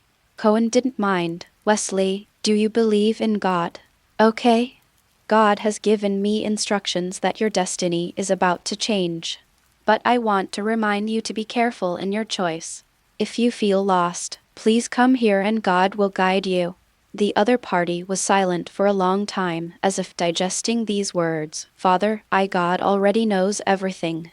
Don't be blinded by seemingly lofty and grand ideals, and don't let yourself live in regret. The door here is always open to you. Confused, Wesley left in confusion. Looking at his back, Cohen raised the corners of his mouth and couldn't suppress his smile. Wesley, the protagonist of the movie Assassins of Legends, unexpectedly appeared in this world. There are a lot of good things in the Assassin's League, such as bullet-bending techniques, body repair pools, and a large number of top killers. If you get a chance, get them. Bang, bang, bang. In the middle of the night, just as Cohen fell asleep, there was a knock on his door. Get up. Daredevil got beaten. Cohen jumped up and hurried to David's room. The huge screen should be a drone's perspective. Under the dark night, beside the street, more than a dozen fire lines were shooting in the same direction. Several cars were blown up and the fire spread instantly. Cohen tilted his ear slightly and could hear faint explosions coming from a distance. What's going on? Where's Daredevil? David rubbed his hands nervously. He was beaten down. Just now, when he was flying in the sky, he was suddenly knocked down by a cold gunshot. Then a dozen fully armed elite gunmen surrounded him and started fighting. He pointed at several gunmen on the screen and said, "Look, they are providing cover and changing magazines while moving. Their quality is almost comparable to that of Delta Force. They are definitely elite!" Daredevil can't even show his head! Moreover, The person who initially injured him has not shown up yet, so he must be aiming at him somewhere. His exclamation, Cohen gasped. Could it be that the Daredevil in this world got a script that resulted in him dying young? But looking at this scene, he really couldn't imagine how Daredevil could turn the tables. Unless someone comes to rescue, but at this point in time, he couldn't think of any hero who could come to save him. A strong sense of curiosity arose in his heart. At this time, does Daredevil still have the aura of the protagonist he'd like to see? At this moment, the system that had not been active before suddenly rang. Ding, a temporary task is issued. Punish evil.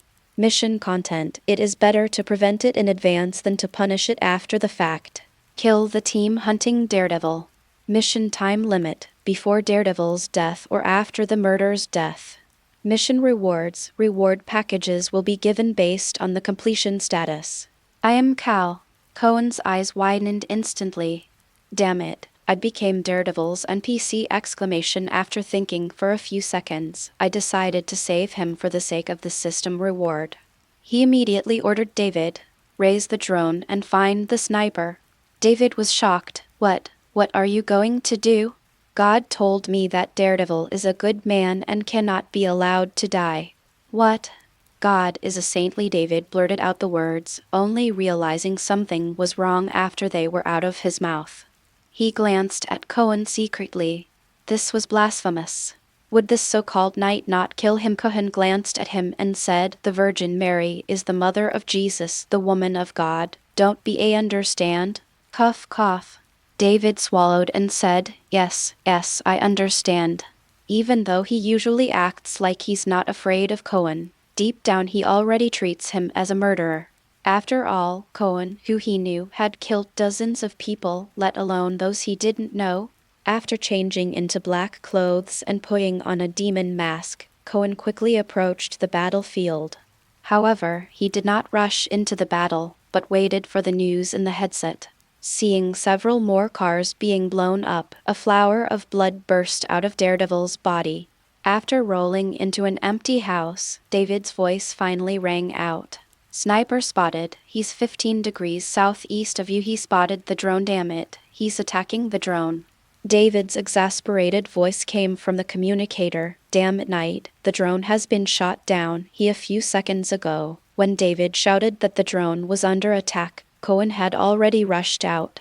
He appeared behind the gunman to the right, his mental power extremely concentrated, his compound eyes used to the fullest extent. The movements of a dozen or so gunmen suddenly slowed down. Bang, bang, bang. Both guns are raised horizontally, flames spray out, and bullets are fired. End of this chapter. Chapter 9. He ran away. He chased. He couldn't and #039T escape even if he had wings. Chapter 9. He ran away. He chased. He couldn't escape even if he had wings.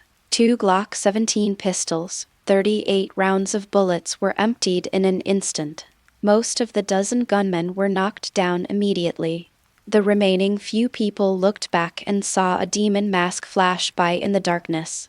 One of them was instantly filled with fear and immediately shouted into the communicator, "Devil Face, it's Devil Face, he's coming!" He was in league with Daredevil, and he killed most of us in one fell swoop. Mission failed. Request to retreat. Mission failed. Boom. A bullet pierced his temple and his powerless body collapsed to the ground. Cohen did not fire the gun. A sinister voice came from the gunman's communicator. Just in time! Daredevil and Demon Face are all my targets. Kill them all! I will kill anyone who dares to retreat. Go forward and kill Daredevil. After the successful attack, Cohen did not stop, but took advantage of the cover of darkness and quickly moved towards the sniper's location.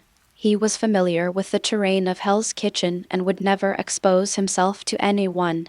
While running, he asked David, "Did you see who the sniper was?"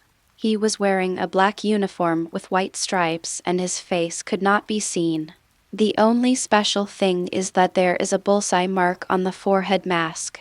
I am hacking into the police system to check. Please wait. No, nothing was found! Wait. I hacked into the Homeland Security Bureau's inquiry network. No need to check. I know who he is. What? Bullseye? Daredevil's nemesis. He. No wonder he was beaten so badly. David's puzzled voice came from the headset. Why do I feel like you are gloating over his misfortune?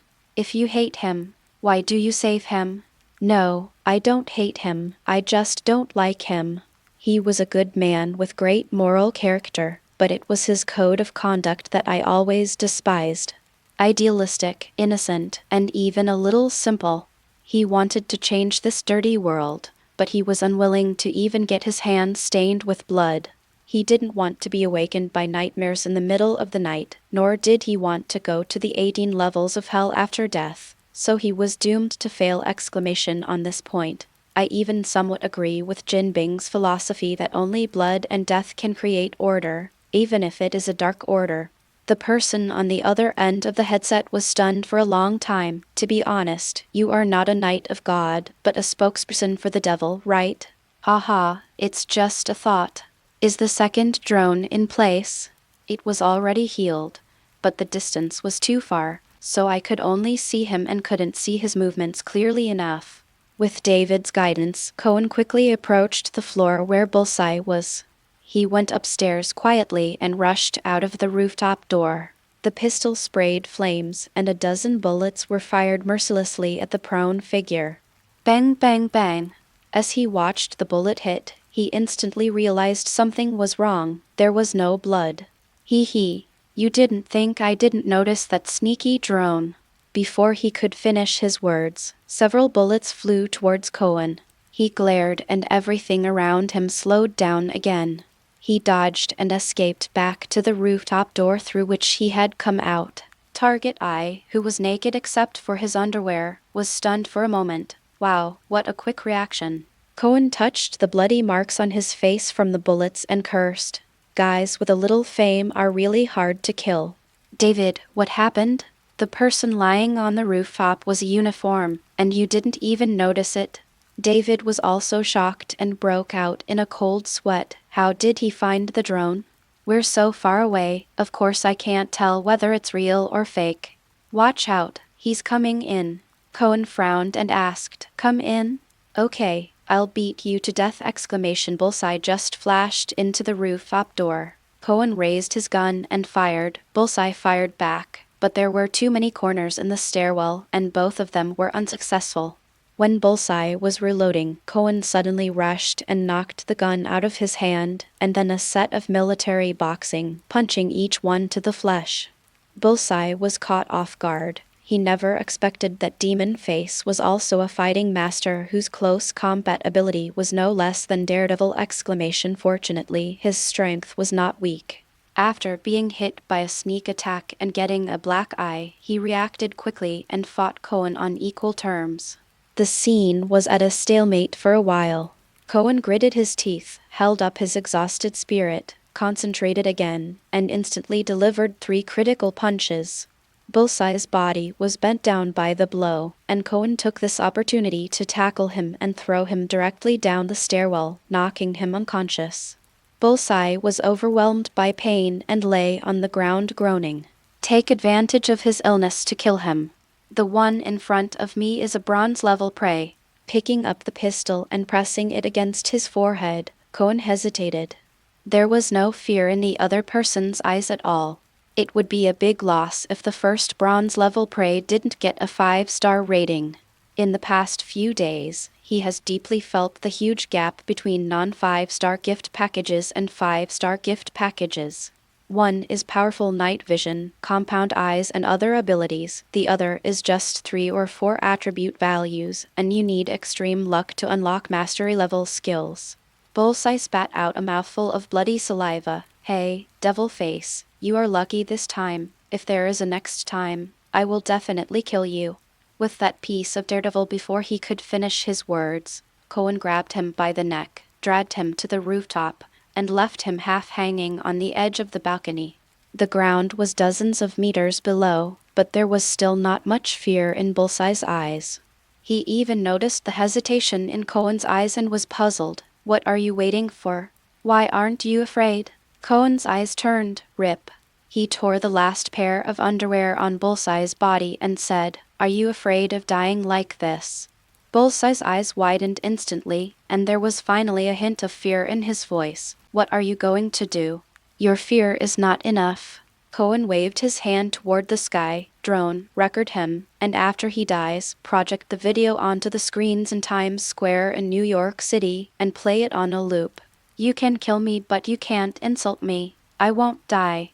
It was unknown where he got the strength from, but Bullseye suddenly broke free from Cohen's hand, jumped down, grabbed the railing on the next floor, and continued to jump down.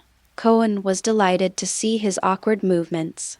He raised a wicked smile and said, "Little thing, you can't escape from my palm." He runs away, he chases, he can't fly. Bullseye was seriously injured, but he just had one last burst of adrenaline to come down from the upstairs. But he started to run out of energy before he had run far. Cohen is a hunter enjoying his last moments of pleasure. Unfortunately, David interrupted him. "Attention, Night. Daredevil takes out the remaining gunman and heads your way." Cohen frowned and said, "That guy was shot more than once. Can he still fight?" "Not only that, the wound is still dripping with blood!" You say you are God's knight, but I feel he is God's own son. This guy must have a very high spiritual attribute, right?" Without waiting, Cohen chased after Bullseye, grabbed the back of his neck with his left hand, and clenched his sandbag-sized fist with his right hand. Boom. One punch, nose blood splattered. Bullseye's hand weakly grasped his arm to resist his destruction. Boom. Bullseye's arms dropped down and he fell into a coma. The third fist, raised high. Stop. End of this chapter. Chapter 10. I have a pair of iron fists and an iron. Chapter 10. I have a pair of iron fists and an iron. Daredevil arrived as expected, but Cohen turned a deaf ear. Boom. The third punch landed hard. "The task has been updated and can be viewed!" Daredevil angrily rebuked. "He has lost the ability to resist. Why kill him?" "I killed someone to save you, Daredevil. How can you blame me?" Daredevil was so angry that his teeth were grinding. But the devil face in front of him did save his life. He suppressed his anger and asked coldly, "Forget about him. But why did you start a massacre in Hell's Kitchen? Do you know how many people you killed?" "Of course I know." Cohen shrugged. "I remember it better than anyone, actually. You are a devil. They are all people who deserve to be killed. They should also be handed over to the law for judgment. You're a violent criminal, so don't mention the law, okay? You didn't break the law. I didn't kill anyone. You're no better than me. A crime is a crime. It has nothing to do with whether someone is killed or not." The sound of sirens came from a distance, and Daredevil looked at him hatefully. "I will definitely stop you from killing people. Just try it." Before police arrived, Cohen had walked away from the area and circled back to the church. Lying on the bed, I turned on the system and several reward messages popped up. Temporary mission, punishing evil has been completed. Completion level, 4 stars. Mission reward, master level skill upgrade card, free attribute value, 5. Mission accomplished. Character level, black iron level. Upgrade, not upgraded. Cause of death, shooting. Freshness, 1 star. End of life emotion, fear. Sentiment rating, 3 stars. Comprehensive task evaluation, 2 stars. Reward, black iron 2-star gift pack. Congratulations on triggering the first 10 kill streak. Reward, free attribute value, 10. Mission accomplished. Character level, bronze. Upgrade, not upgraded. Method of death, killed by punch. Freshness, 5 stars. End of life emotion, fear. Emotional rating, 5 stars. Comprehensive task evaluation, 5 stars. Special rewards for 5-star reviews. Gift packages are being upgraded. Reward, bronze 5-star gift package, double luck. This time it can be said to be a great harvest. In addition to temporary tasks, I also completed the iron level 17 kill task, a 10 kill streak, and the bronze first kill. This was the first time he received the skill upgrade card as a reward, and he obtained the information about it with just a thought. Can upgrade any skill, but can only be used to upgrade mastery level skills to master level. Currently, he has 3 skills to use: pistol, trap, and swimming, but there is no rush. Let's open the gift pack first. Open the iron gift pack. Congratulations on receiving the reward. Free attribute value. 3 gift packs below 5 stars are indeed of little value. The final highlight, the 5-star bronze gift pack. Congratulations on receiving the reward. Dragon Kai soon, he felt an extra force in his body. With a thought, the force naturally flowed to his fist. Then his fist glowed and became extremely hard, like red-hot steel. Cohen was a little dumbfounded. This was clearly Iron Fist's ability, right? Wait, if I could use it on my hands, maybe under his control. The dragon energy flowed downwards. His exclamation, wow, this is awesome. Is this an ability that can be obtained from a bronze level gift package? Even the gold level is too low. It was not until now that he felt that he had enough capital to gain a foothold in the Marvel world. After rolling around on the bed a few times and calming down, I started allocating attribute values and using skill upgrade cards on my pistol skills. Open the system interface. Name, Cohen Wang. Age, 22 years old. Bloodline, human. Condition, normal. Power, 15 speed, 15 defense, 10 constitution, 10 spirit, 20 skills: combat master, pistol master, trap master, swim master, sniper proficiency. Abilities: night vision, compound eyes, dragon spirit. Items: none instance, unlocked. Alternate universe, unlocked. Main task: those who are guilty must be punished. Iron level prey, 0/19 bronze prey, 0/3 newest mission, silver hunt. Silver level prey, 0/1 creed, kill to gain redemption. With such physical strength and the burst of dragon energy, I will definitely give that ungrateful guy a good beating next time. The next day, the church opened as usual. David continued to monitor his target Wolf on the 2nd floor. Although he had completed his first bronze kill, the 2nd and 3rd 5-star bronze gift packages still required careful planning. Cohen listened to the confessions of believers as he did in the past. Because he held a lot of church activities in the past few days, Emma Church suddenly became quite famous in the surrounding area. After more than 10 minutes, he sent the confessor away with a smile on his face. Turning around, he called David upstairs. David, list this guy named Jack as your immediate target. His sins urgently need God's forgiveness. At this moment, a man in a suit and tie suddenly came to the door. Cohen recognized him at a glance, a man who must appear in the novice village. Coulson came over with a smile on his face. Hello, Father. I am Phil Coulson, affiliated with the Strategic Homeland Defense Attack and Logistics Support Agency. Can we talk about this? Agent Coulson, hello. I didn't hear which department you are from. It's called Homeland Defense Strategic Homeland Defense and Logistics. Strategic Homeland Defense Attack and Logistics Support Bureau. Oh, I remember that. Coulson looked a little embarrassed and quickly changed the subject. Can we talk about this? Of course. Cohen looked around and found several believers praying silently in the small hall, so he said, let's go to the garden. In the garden, there is a scent of flowers, and the originally sparse flowers and plants are blooming luxuriantly. The passing of one life may bring life to another, just as when a whale dies, all things come to life. Cohen looked back at Agent Coulson, whose hairline was worrying. The system did not indicate to him that the person in front of him was a prey. He was a little curious and wondered whether the black salted eggs would be identified as prey by the system. What do you want from me, Agent Coulson? A murderer has recently appeared in Hell's Kitchen. Has Father Cohen heard of it?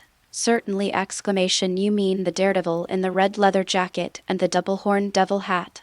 Coulson was stunned for a moment and quickly said, No, I mean the crazy killer, the devil face. Oh. Cohen looked as if he had suddenly realized something. I thought there was no difference between the two of them. Why? Coulson was very confused and a trace of doubt arose in his heart. Cohen pointed to the confessional outside. I have heard too many people confess to me. some of whom tearfully accused Daredevil of his inhumane behavior. But as for the demon face you mentioned, strangely, no one has anything bad to say about him. Halson looked at him speechlessly. Are you sure you don't know why? He shook his head and said, Actually, I came here this time just to find out if you have any clues about the devil's face. Cohen's heart skipped a beat and he frowned slightly. Why are you asking me? Halson shrugged. Like you said just now, with so many people coming to you to confess, there must be some clues, right? This Cohen shook his head. Agent Halson, I'm sorry I can't help you. Everything that happens in the confessional is a secret. I have a duty to keep it confidential. No, Father. You don't have to tell us any specific information, names of people, places or what happened, just give us a clue or a hint. I think God will not blame you, because your actions may save hundreds of lives. Alas, but I will blame myself. Cohen looked worried and sighed. Just when Halson thought he wouldn't say anything, the other side spoke faintly. I heard that the origin of the demon face seems to have something to do with Daredevil. But I don't know the specifics, so you may have to check it yourself. After receiving the news, Halson left Emma Church with a frown on his face. He came to Emma Church just to try his luck, but he didn't expect to discover some unexpected information. Originally, the news of Devil Face's rise in Hell's Kitchen did not attract their attention. It wasn't until Bullseye was killed that they realized this Devil Face seemed more powerful than they expected. But now, why is he entangled with Daredevil? After thinking for a while, I decided to check Daredevil as well. He made a phone call. Director, I would like to apply to include Daredevil as a key target in this investigation. He was also on the watch list before, so let's check it out together. There was silence on the other end of the phone for a while, and then a deep black voice came. I know. End of this chapter. Chapter 11 I really want to shoot him one black gun. Chapter 11 I really want to shoot him Hell's Kitchen has become a battleground for various forces.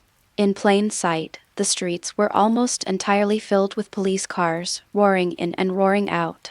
If you walk on the street at night, you will find a police car hidden in some corner, ready to go. In a short period of time, the public security in Hell's Kitchen instantly surpassed that of the Upper East Side where wealthy people lived, and it became a model place for public security in New York City. The residents here had never seen such a scene before, and they even felt a little grateful to Devil Face. Secretly, gunmen and killers hired by the gangs were also lurking in every corner. They stay up all night just to get the wanted warrant of the underworld, hoping to become famous and get a huge reward.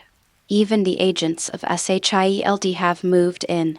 However, they used high-tech means. Special drones like birds were scattered on the streets of Hell's Kitchen, waiting for their prey to come. In the middle of the night, Halson suddenly woke up from his nap and took a look at the densely packed surveillance images on the screen. Did you find anything? No, he never showed up. Where's Daredevil? Still guarding the rooftop? The technician adjusted a perspective, and in the center of the picture, Daredevil was sitting on the edge of the rooftop of a tall building like an old monk. It is the highest point in Hell's Kitchen, and any movement in the entire area can be quickly detected. Halson sighed. He had tried to communicate with Daredevil, but no matter what method he used, once he got within 50 meters of him, this guy would leave immediately. Don't give him a chance to talk at all. Sir, Devil Face hasn't appeared for 3 days. Could he have left Hell's Kitchen? Halson hesitated and said, It's possible. Let's wait and see. If he doesn't show up, this mission will end here. Cohen, who was being sought by all 4 forces, was not in Emma Church at this time. He sneaked into an upscale neighborhood in Brooklyn. This is where Carson Wolf, a senior agent of the Department of Homeland Security, lives. Cohen walked to the front door of a villa, took out his key and gently opened the door.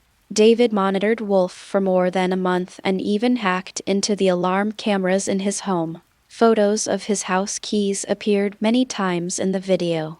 After making and comparing them many times, he successfully copied one. Carson Wolf suddenly felt a chill while sleeping. He opened his eyes drowsily, and under the cold moonlight, there was a figure standing in front of his bed. Who? Before he could react, a fist hit him in the face, and then he knew nothing. An abandoned construction site in the suburbs. The unconscious Wolf was awakened by a basin of ice water. He immediately realized that he was trapped and hung up by his hands, with his shoes and socks taken off and standing on a cold steel plate. He couldn't help but struggle. Okay, stop struggling. Sitting in front of him was a young Asian man, looking at him with a smile. Next to him, a man wearing a puppet mask came over with a brazier and squatted in front of him. Who are you and what are you going to do? The puppet-masked man placed the brazier under the steel plate and asked in a low voice, Agent Wolf, do you like teppanyaki? I bet you won't like it after today. Feeling the gradually heating up steel plate, Wolf felt fear in his heart. Who are you? The puppet mask looked him in the eyes. If I said I was a soldier, would you be scared? Wolf gritted his teeth and said, You are not a soldier at all. You don't have the temperament of an American soldier. He. What kind of temperament is it? The temperament of having your chest and abdomen hollowed out, stuffed with heroin, shipped to the United States, and helping you make a fortune? Wolf's face turned pale instantly. The puppet mask chuckled. See, you know very well that I didn't find the wrong person. I can give you money, 1 million, no, 10 million. Let me go and I will give you money. The steel plate heated up, and the remaining water stains on it evaporated with a sizzling sound. Wolf held his feet up in a difficult position. The puppet mask shook his head. Today, it's all about revenge. Looking at the slightly hunched figure of the puppet mask, a face flashed through his mind like lightning. You are impossible. You are dead. David took off the puppet mask, his face full of hatred. You are not dead. How can I die? Wolf looked incredulous. How is this possible? I clearly shot you in the heart. David didn't answer his question at all, but just roared to himself. Today, I will not only avenge myself, but also those soldiers you have blasphemed, and all those people you have betrayed, deceived, and killed! You will die today. Wolf's body eventually became weak, and his feet touched the red-hot steel plate. In an instant, tragic howls filled the entire construction site. The pain triggered his adrenaline and he put his feet up again. But there came a time when he couldn't hold on any longer. I was wrong. I'm sorry. Please let me go. I'll give you all my money. Please let me go. Unfortunately, no matter how he shouted, Cohen and David left without looking back. Actually, I still really want his money. David shrugged. Who says I can't get paid without him? What? Cohen was surprised. Can you just hack into the bank? Of course not. But do you think I controlled his home camera just to copy a key? When he logged into his account one time, I saw his account and password through the reflection of the glass behind him. Great job. How much? 16 million. He had 3 secret accounts, but unfortunately we only got access to this one during the surveillance. I should have killed him later. David gave me a resentful look. The 2 men sat in the old pickup truck listening to the howling sounds coming. About half an hour later, Cohen looked at his watch and said the poison is about to take effect. After a while, a prompt came from the system, bronze level task, 1/3.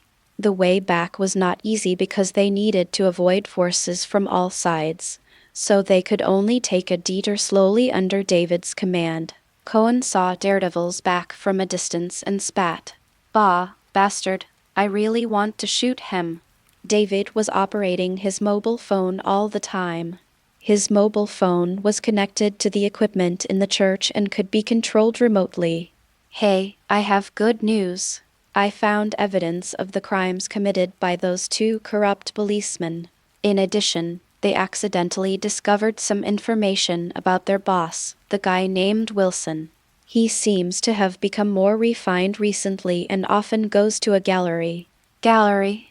What's it called? Vanessa. Hey, did the bald fat guy find true love? What? David looked at him in confusion.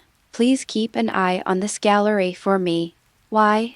Cohen chuckled and said, I just got so much money, and I want to support the arts. Maybe you can even marry a beautiful woman. End of this chapter.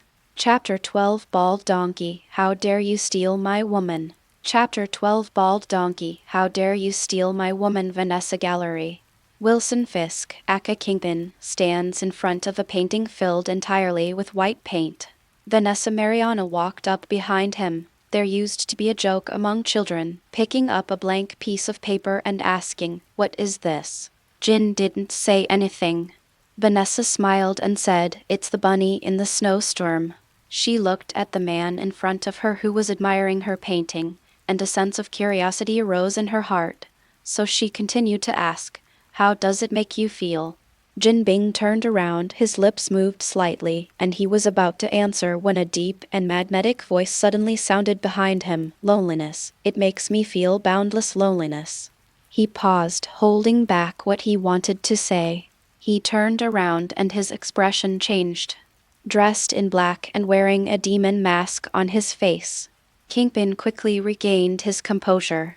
He took a half step forward and slightly blocked Vanessa. The whole Hell's Kitchen is looking for you. I didn't expect you to appear here. Baldy, move aside. Cohen waved his hand, signaling him to move aside. He bowed slightly to Vanessa. Hi, hello, distinguished lady. If I buy this painting, I wonder if I can have dinner with you tonight. Looking at the devil face in front of her that has become famous recently, Vanessa's body stiffened and her voice sounded a little uncomfortable. The man in front of her was a famous murderer. Mr.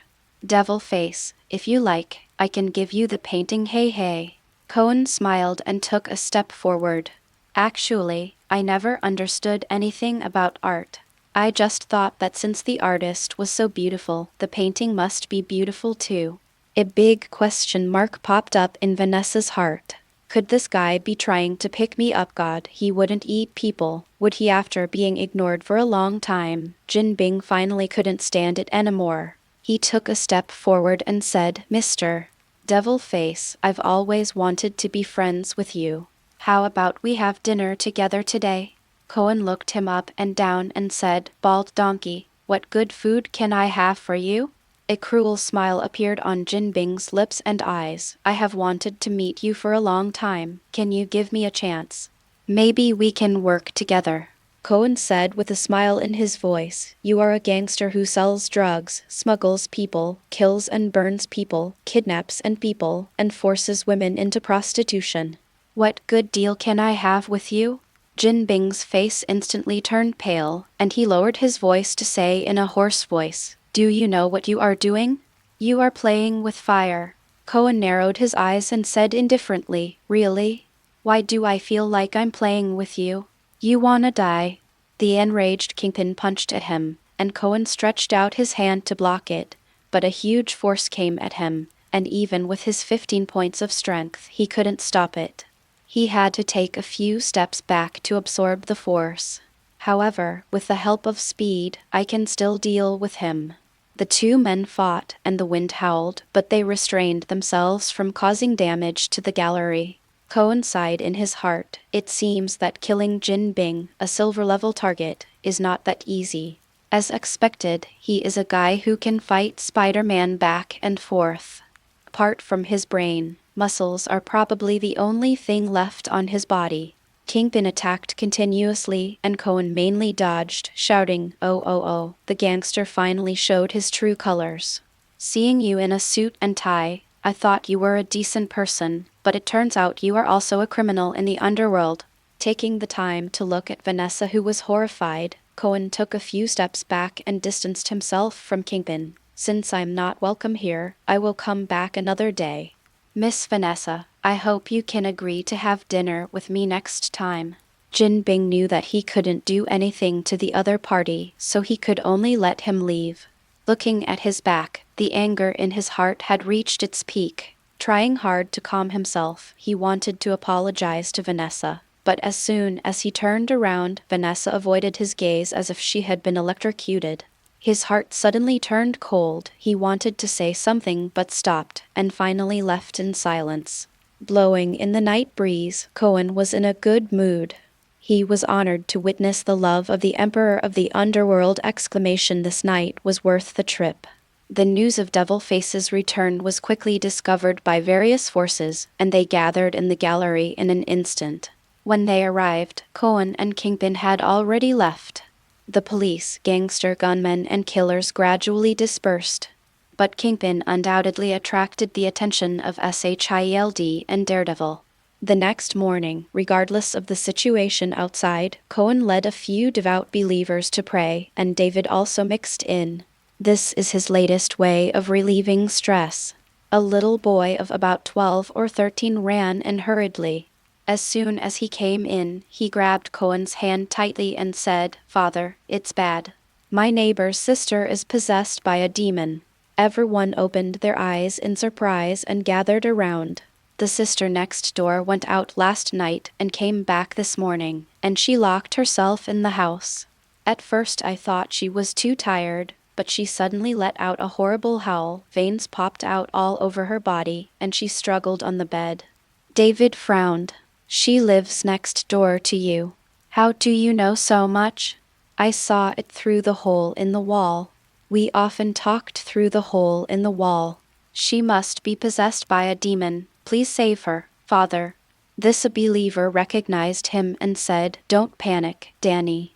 We will help you." Well, with God and Father Cohen here, we are not afraid of any monsters or demons. Since Father Cohen has the opportunity to intern in the Vatican for a year, it means that he is deeply blessed by God. He will definitely be able to save your sister. "Really, Father, she's usually very nice to me. Please save her." Among the crowd, Cohen stood stiffly with a forced smile on his face. "God? Exorcism? Can I say I can't? If it were the original world, he would definitely be willing to go there, regardless of whether it was useful or not. But the Marvel Universe? Demons really exist. With his current abilities, he only has a 50% chance of defeating Captain America. How can he defeat the devil from hell? Mephisto, Porg, Satanish, Lucifer, Asmodeus? They don't count. Even small karami like the wind demon, water demon, and earth demon are difficult for me to defeat." David noticed his expression and quietly moved closer. "What's wrong? You don't look well."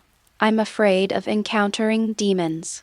"Ha ha, just kidding, how could this world?" He sneered at first, then his expression changed. "Really?" Cohen rolled his eyes at him. "If God exists, why not the devil?" David thought for a moment and said, "Aren't you a knight of God? Do you finally believe it now?" David's eyes widened. "I have always believed in you, but I didn't believe you completely before. If you can really exorcise demons, I swear from now on, I will only trust you." "Ugh," Cohen sighed. "God really didn't teach me how to exorcise demons." Looking at the little boy's expectant eyes and the devout looks of the believers, he had to agree. Taking David with him, he soon came to a dilapidated apartment. They came to the girl's door. The door was locked and there was no movement inside. Cohen gripped the door lock and took a deep breath. Crack! His hands turned red and bright, and with a squeeze, the door lock broke. When he pushed open the door, there was no demon in the room, only a girl unconscious on the bed. Cohen exhaled and was about to go forward to check when a system prompt suddenly came from his mind. Ding, a special race is discovered and the vampire bloodline is unlocked. End of this chapter. Chapter 13, Revenge of the Vampire. Chapter 13, Revenge of the Vampire. At the same time, he also received another hint that the unconscious girl in front of him was actually a bronze-level prey. Prey? Is there something wrong with this girl, or is it because she's a vampire in this case? Even the lowest level vampire starts at bronze level. Some thoughts suddenly came to Cohen's mind, but facing the temporarily innocent girl in front of him, he decided to try his best to save her. If it doesn't work, kill him in exchange for a gift bag. Carefully searching for knowledge about vampires in his past life memories, he suddenly had an idea. "Allison!" David, help me buy pharmaceutical grade Allison immediately. It is good. As a top hacker, he quickly found the nearby pharmacy and rushed over without stopping. In the movie Blade, when the heroine was bitten, the hero's adoptive father Whistler suppressed her mutation by injecting Allison. But the success rate is only half. Even if successful, this method can only delay the disease for a few days, and the corresponding serum will eventually need to be injected. David quickly found Allison and Cohen injected it into the girl. Now it all depends on whether she can hold on. David watched the whole process and said, "Is that all? I believe that garlic can exorcise demons, but what about holy water and the cross? Use whatever means you have. This is totally different from the exorcism I imagined." Cohen glared at him and lowered his voice. "She wasn't possessed by a demon. She was bitten by a vampire." David was confused. Vampires? Do they really exist? They have existed for thousands of years. They are stronger than us, they have more wealth than us, and they suck our blood to survive. Compared to them, the big capitalists are pretty amiable. Doesn't that mean they control the entire world? That's not the case. The night belongs to vampires and the day belongs to humans. Anything that never sees the sunlight will eventually become scum in the sewer. But they are indeed powerful and have many human supporters. Cohen paused and said, "David, check what she did yesterday and who she came into contact with. Find the vampire who bit her and find out where they live." David understood what he meant. Got it. Cohen was not idle either. After working with David, he rented a large old dock next to the Hudson River, where he stored a lot of equipment he had picked up. There were a lot of guns and bullets. Even the sniper rifle that Bullseye used to injure Daredevil last time was collected. He bought an electric furnace, melted silver, and made hundreds of silver-bladed bullets, as well as a pair of sharp daggers that sparkled with silver. Although the fighting master is called a fighter, in fact, he can skillfully use any common cold weapons. Although the physical fitness of vampires in the Marvel world is far superior to that of ordinary people, and they are long-lived and immortal, their weaknesses are also very obvious. Ultraviolet rays, silver, and Allison can easily kill them. He stuffed the silver-bladed bullets into the magazine one by one and put 2 Glock 17s on his waist. David called and found an address. The girl who was bitten went to a bar in Hell's Kitchen last night. At 3 or 4 in the morning, she was hugged by a boy of about 17 or 18 and came out of the back door of the bar. There happened to be a camera there that Cohen had secretly placed. In the dark back alley, the boy and the girl kissed passionately. Then the boy bit the girl's neck. The girl struggled, begged for mercy, and cried, but it was useless. After the blood was sucked, she was thrown to the ground like a rag. 2 hours later, she got up and staggered out of the back alley. David hacked into the bar's camera, the front door, and the boy drove away in a Ferrari. The camera captured the license plate, and David found the owner's information and an address. Brooklyn, an upscale neighborhood. Cohen drove his old pickup truck and circled a villa 3 times. The door was locked, the windows were closed, and there was a thick curtain to block out the sunlight. It looked like a very suitable place for vampires who hide during the day and come out at night to live. He went around to the back garden of the villa, parked the car, and sprinted forward, easily crossing the 2-meter-high wall. Looking up, I saw that the window on the 2nd floor was open, with only a thick curtain to block out the light. There are many protruding parts on the outer wall of the villa, which makes it easy for Cohen to climb up. Through the curtains, I could hear regular breathing from inside. It looked like he was sleeping. I quietly opened the curtains and saw a luxurious bedroom.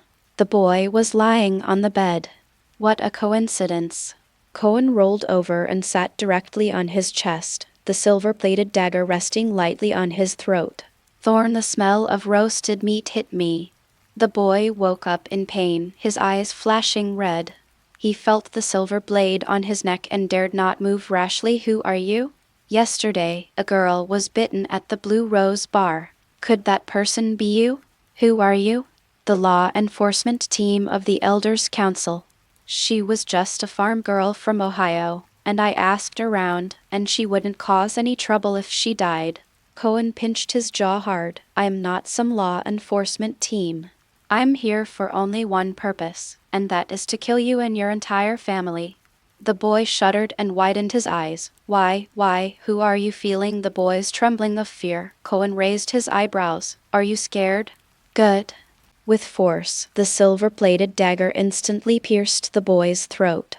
His vocal cords were cut, and he could only make whimpering sounds. At the same time, the silver dagger caused him considerable damage, and he almost lost the strength to resist. Cohen dragged him out of bed and walked towards the window. The boy kept shaking his head, blood spilling all over the floor. He weakly slapped Cohen's arm, but it was useless, and he was still dragged to the window. Wow! The curtain opens. The weather today is not good. There are dark clouds. Even so, smoke began to come out of the boy's body. He twitched all over and tried to crawl into the dark, but Cohen grabbed him by the collar, pulled out the dagger, and threw him out. The boy's skin cracked like an onion, then his muscles melted away, and finally his bones turned to ashes. Crack!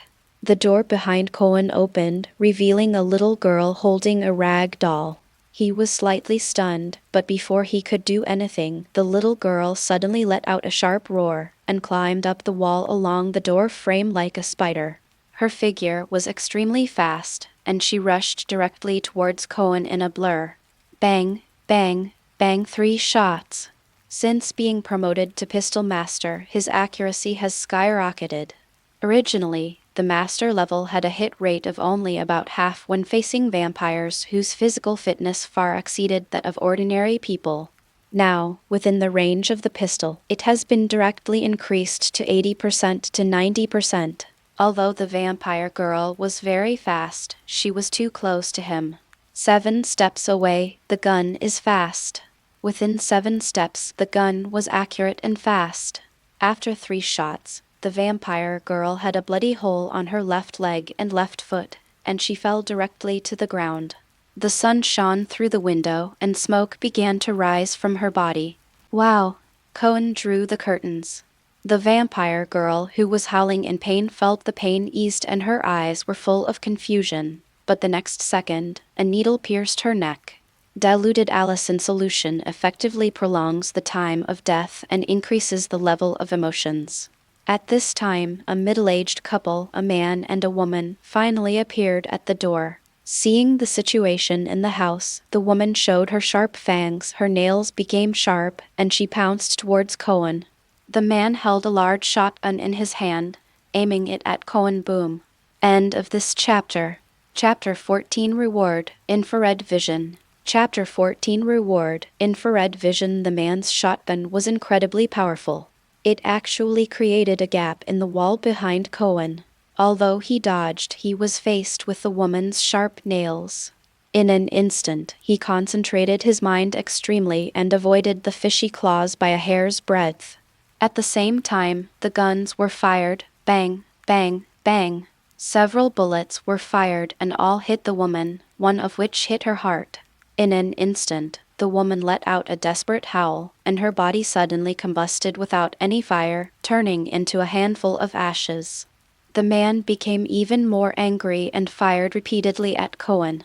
It's a pity that he doesn't fight often. Although he has the strong physique of a vampire, he doesn't have the corresponding combat awareness. As Cohen dodged easily, a dagger flew out and hit his gun hand. The shotgun immediately fell to the ground, and then 2 bullets hit his ankles, and he fell to the ground. Who are you? I've never messed with you. I am a human being. Are you sure you haven't messed with us? The man tried to turn over and sit up. My family are all pure blood. We have been given blood distributed by the elders since birth. We have never gone out hunting, nor have we killed anyone. Cohen smiled and said, It's none of my business. Killing you has nothing to do with you. The man said coldly, If you kill me, you will be hunted down by vampires endlessly. Really? Maybe in my eyes they are just prey seeking death. You're a vampire hunter. I've never heard of you. The man frowned. Cohen didn't answer. He stared at the man for a long time. "Aren't you afraid?" The man was startled, then suddenly burst into laughter. "So you said all this nonsense to me just to scare me?" His expression suddenly turned cold. "I have lived for hundreds of years and I am no longer afraid of death. Don't even think about playing with me before you kill me." Boom! A silver-plated bullet pierced his head. In an instant, he also turned into black ash. Tisk tisk, what a pity. You can get the 5-star gift package for 3 kills, but you probably won't get the 5-star gift package for 5 kills. As the level of the prey increases, there will be more and more people like Vampire Men and Bullseye who are not afraid of death. If you want to achieve the highest emotional level, simple death is unlikely to work. And as the common ways of killing people have been exhausted, he might have to use a lot of brain power to get the 5-star gift package in the future. Sirens were heard in the distance, and the noise just now attracted a lot of attention. I picked up the shotgun and was about to leave, but when I glanced over, I saw an exquisite notebook on the bedside table. When I opened it, it turned out to be a diary. His eyes narrowed, and he was now basically certain that vampires started at the bronze level. From this perspective, they are indeed an excellent prey. Maybe there are clues to other vampires in there. Take them away! On the way back, I opened the 5-star gift package. Congratulations on receiving the reward, infrared vision.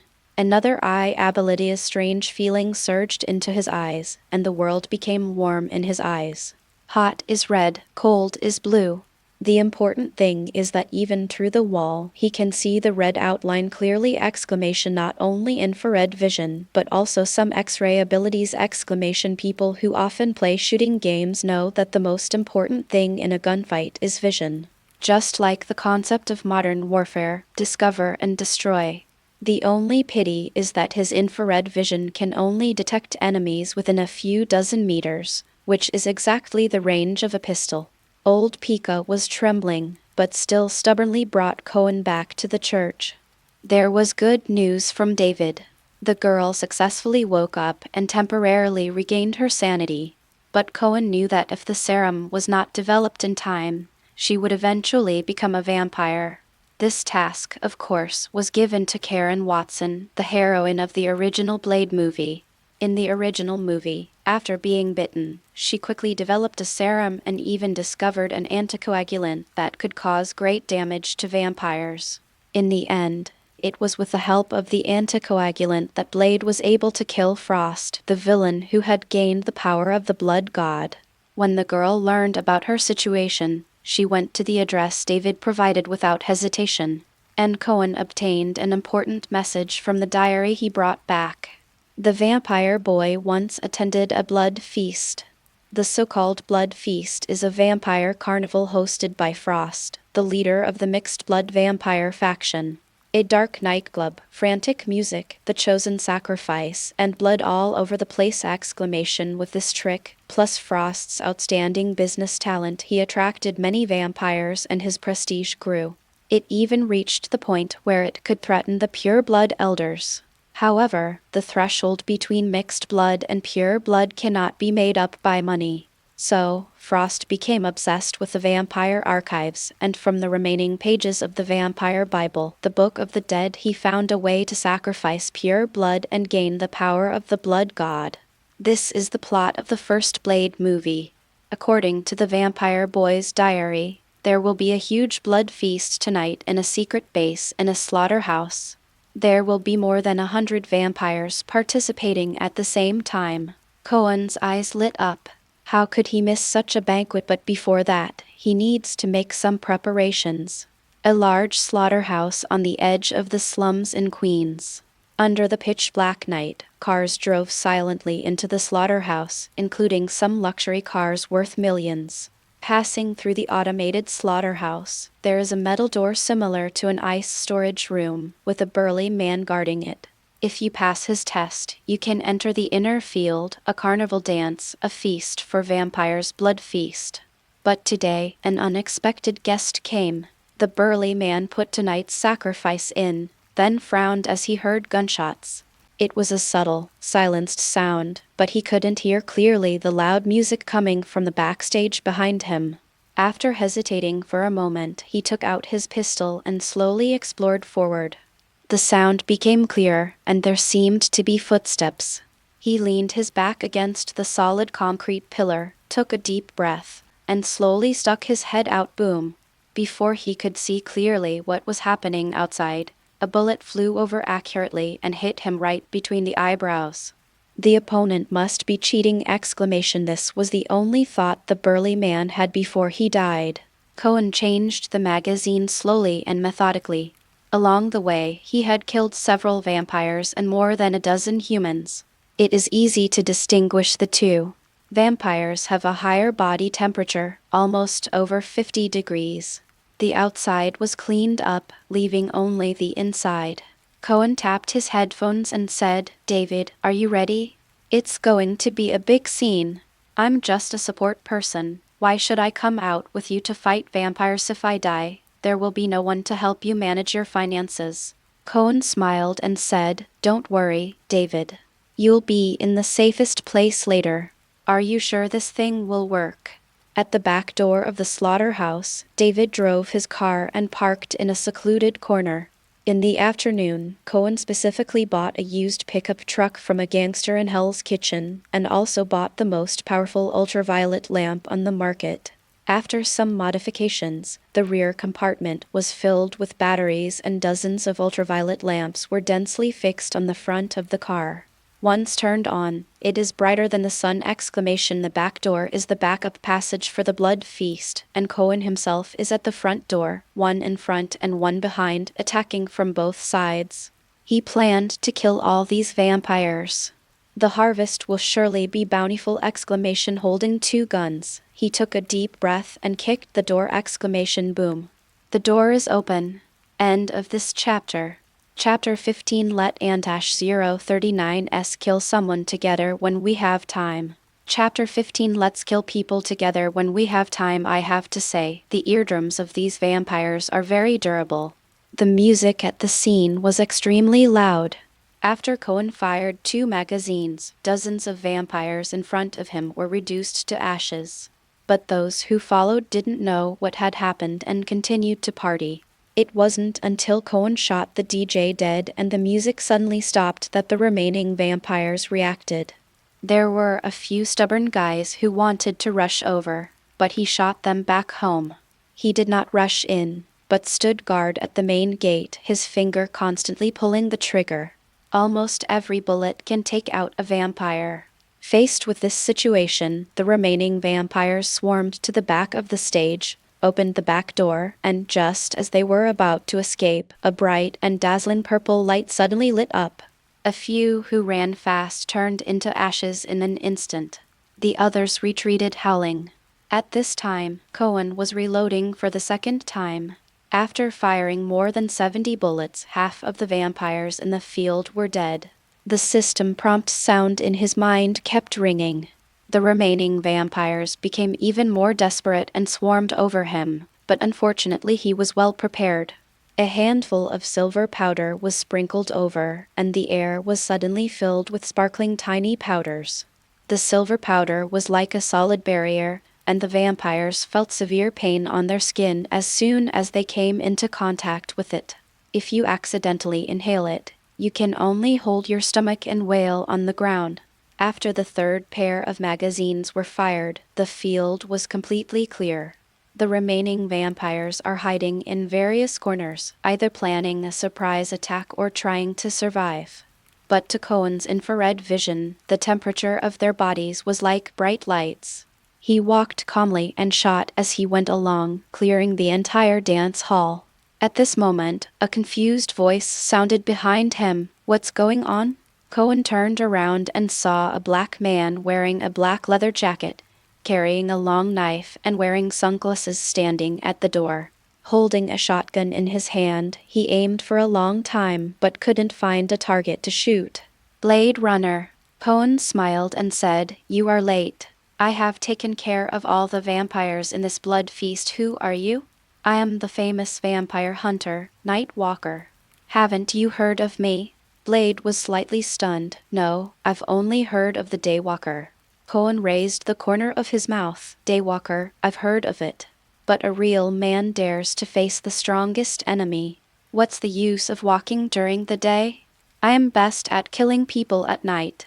I dare to face the enemies in the dark, so my name is Nightwalker! Well, that's not what Daywalker means. I also kill people in the dark. This name is for vampires, oh? Cohen's eyes lit up, and he stepped forward to shake hands. If you kill people too, then we are all big criminals. It's an honor to meet you, Blade. Blade shook hands with a confused look on his face, and Cohen rummaged around in his pocket for a long time before pulling out a business card. There was just a simple number and a cartoon devil face on it. This is my phone number. Let's kill someone together when you are free. I have something else to do. I am leaving now. Bye. Meet David from the back door and drive away. The Blade Warrior was still confused when he looked at the business card in his hand. Suddenly, he heard footsteps from behind. Quick, someone call the police. There may be murders inside. Everyone, who are you? Man in windbreaker, raise your hands. Daifeng rolled his eyes. He failed to kill the fox but ended up in trouble. On the way back, David was driving and Cohen couldn't wait to turn on the system. A series of prompts popped up. The mission has been completed. The mission has been completed finally. It freezes in 2 pictures. Mission accomplished. Character level, bronze. Upgrade, not upgraded. Cause of death, shooting. Freshness, 1 star. End of life emotion, fear. Sentiment rating, 3 stars. Comprehensive task evaluation, 2 stars! Reward, bronze 2-star gift package. Congratulations on triggering the first 20 kill streak reward, free attribute value, 20. Congratulations on obtaining the 100 kills achievement, special achievement gift pack.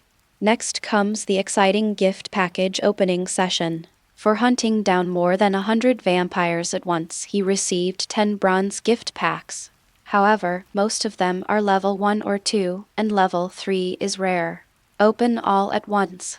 Congratulations on receiving the rewards: basketball proficiency, assault rifle proficiency, underwater swimming proficiency, singing and dancing proficiency, free attribute value, 32 points. Basketball proficiency. Cohen looked at his physical stats, plus his 1.9-meter height. Why not become a superhero? He might as well just play in the NBA. With tens of millions of dollars a year, he can not only sleep with beautiful stars, but also have luxury cars, yachts, and parties. It seems that the last 2 years have been the champion of Da. Should we beat him? The Celtics have won 8 consecutive championships. I can win 18 consecutive championships! Wait, singing and dancing plus basketball, and then some rap. The system is planning on arranging my debut. Continue opening achievement packs. Congratulations on receiving the reward, ability upgrade card. This is a good thing. As the name suggests, it can upgrade your abilities. Night vision, compound eyes, dragon spirit, infrared vision. Looking at your 4 pitiful abilities, which one should you upgrade? First, rule out night vision and infrared. Compound eyes are one of his strongest abilities at present, and when used with firearms, they have endless uses. As for the dragon spears, alas, I failed to hook up with Jin Bing's wife last time, so I have no place to use my skills. One is combat effectiveness, and the other is also combat effectiveness. It's difficult. After thinking it over carefully, I decided to upgrade the dragon energy. Relatively speaking, compound eyes, night vision, and infrared vision are all reconnaissance capabilities. With the 2 skills of Fighting Master and Pistol Master, he currently has more than enough attack power but insufficient defense. If you upgrade the dragon energy and your whole body becomes hard, wouldn't that be awesome? With the thought, he chose the dragon energy, and a warm current flowed through his body. The display in the system changed immediately. Dragon energy, explosion. He did not gain the ability to harden his entire body. Explosion is an explosive ability that can instantly double his physical fitness. The enhanced ability is still available.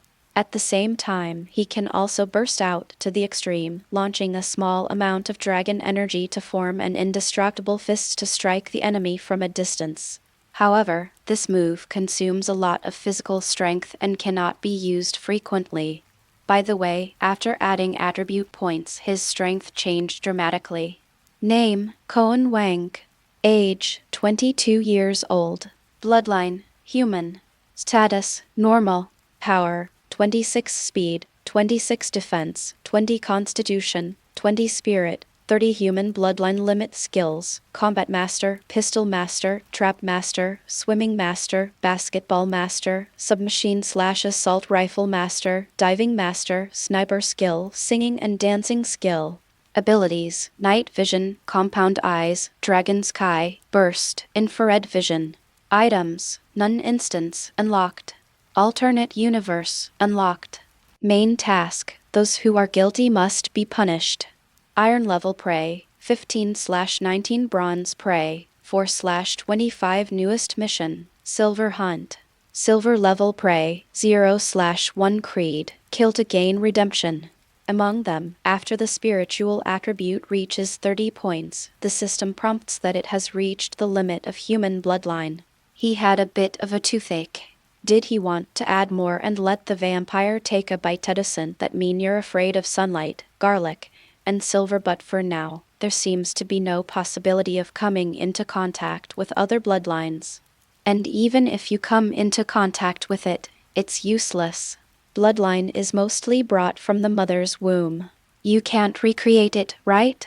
Is it only possible to rely on system extraction? The night wind blew outside the car window, and Cohen was filled with melancholy. In the darkness, in a luxurious office, the city lights outside the floor-to-ceiling windows are brilliant. Wesley, how's the plan going? So far, I've contacted Scorpion MacDonald, Leaper Bartok, Mr. X from the Assassin's League, and your adopted daughter, Echo Maya. There was originally a top killer named John Wick, but he seems to have retired recently. But the remaining people are enough to form a powerful hunting team. Are you sure? Jin stood up from his large office chair, cigar in his mouth, and walked to the floor-to-ceiling window. Why, do you think I got so angry because of Vanessa that I wanted to kill him? Wesley remained silent. Kingpin exhaled, and the smoke slowly descended along the glass. I didn't kill him just because he ruined my first meeting with Vanessa, provoked me, and escaped from me. Purely because he will bring us big trouble. But he is now a wanted criminal in the whole city. The New York Police Department is looking for him, and many gangs are also looking for him. He has not appeared in Hell's Kitchen for many days, ever since he and I had a fight. Jin Bing sneered. Over the years, not many people have been able to escape from my hands. Wesley, don't underestimate him and think he is just a small fry who specializes in killing street thugs. I have a feeling he will change the entire Hell's Kitchen and maybe even New York City. I will never allow such an awesome person to exist. Wesley was silent for a while. I understand, boss. End of this chapter. Chapter 16. Revenge may be late, but it will never be absent. Chapter 16. Revenge may be late, but it will never be absent. Emma Church. Carlson came again, but this time he didn't come to see Cohen. Instead, he sat in the small hall with a tired look on his face. Pray to God. Unable to wait for the demon face, he planned to end the mission here. Anyway, Daredevil is guarding the roof every day, so Demon Face shouldn't be able to cause any trouble. The Black Chief assigned him a new task. Rumor has it that a secret military experiment went wrong, creating a green-skinned, muscular monster. This monster was so powerful that even an entire elite combat team was unable to capture him. However, the specific situation was concealed by the project leader, General Ross. For the sake of world peace and tranquility, S.H.I.E.L.D. certainly cannot ignore this situation. Director Nick Fury decisively decided to intervene. This foot belongs to him, the Level 8 agent, Phil Coulson. He will fly to Brazil tomorrow morning. According to the intelligence obtained by S.H.I.E.L.D., the green monster is likely hiding in a beverage factory over there. Even General Ross didn't know this news. The director assigned him a professional capture team that was strong and ruthless. Equipped with an oversized shotgun for tranquilization, it hurts a lot when he hits someone. Just shoot him twice in the back and capture him alive. The reason why he came to Emma Church again before leaving was because the doubts in his heart had not been resolved and he really didn't want to leave in a daze. Cohen, who was leading everyone in prayer, of course saw Coulson, but he did not take the initiative to say hello. After killing so many people at the vampire's blood feast last time, he felt so happy that his strength almost doubled. So recently he has been looking for traces of vampires with David's help. These guys are easy to kill and leave no trace when they die. They are guaranteed to be at bronze level, which is much more cost-effective than street thugs. As for the situation in Hell's Kitchen, he didn't pay much attention to it. After the prayer, Coulson felt better and took the initiative to greet Cohen. Cohen responded enthusiastically, "Hey, Coulson, since you agents from the Strategic Homeland Defense Attack and Logistics Agency came, the whole Hell's Kitchen has been a lot quieter. I heard that the devil face hasn't appeared for many days. This must be your contribution, right?" Coulson opened his mouth and was about to say that it had nothing to do with him, but Cohen continued, "I have to say, you are much better than those incompetent police officers." "Oh, God bless you, I don't mean to say that about them, but that's the truth. Before you came, this place was a living hell ! Sometimes I have to wonder whether the police department, the city government, and even the entire United States care about this place. Murder, arson, drug trafficking, robbery, and plunder. I think Satan would not feel the slightest bit uncomfortable coming to this place. This is a God-forsaken land, where all residents are struggling between life and death. The fact that such a place actually exists in America almost shook my faith. But thanks to you guys, things are finally getting better here." Cohen ignored Coulson's slowly stiffening expression and looked appreciative. "You guys from the Strategic Homeland Defense Attack and Logistics Support Agency are like angels! Although it is your responsibility to protect the people, and although you accidentally forgot about this place before, I still want to thank you on behalf of all the residents of Hell's Kitchen." Cohen bowed solemnly. Cough, cough. Coulson suddenly started coughing violently. "Well, it is indeed our duty to protect the people. It's not like we ignored this place before. It's okay, it's okay." Cohen waved his hands quickly and said, "Let the past be the past. It will be enough for you to protect us in the future. You have no idea how happy the residents who confessed to me were that they could finally live a normal slum life.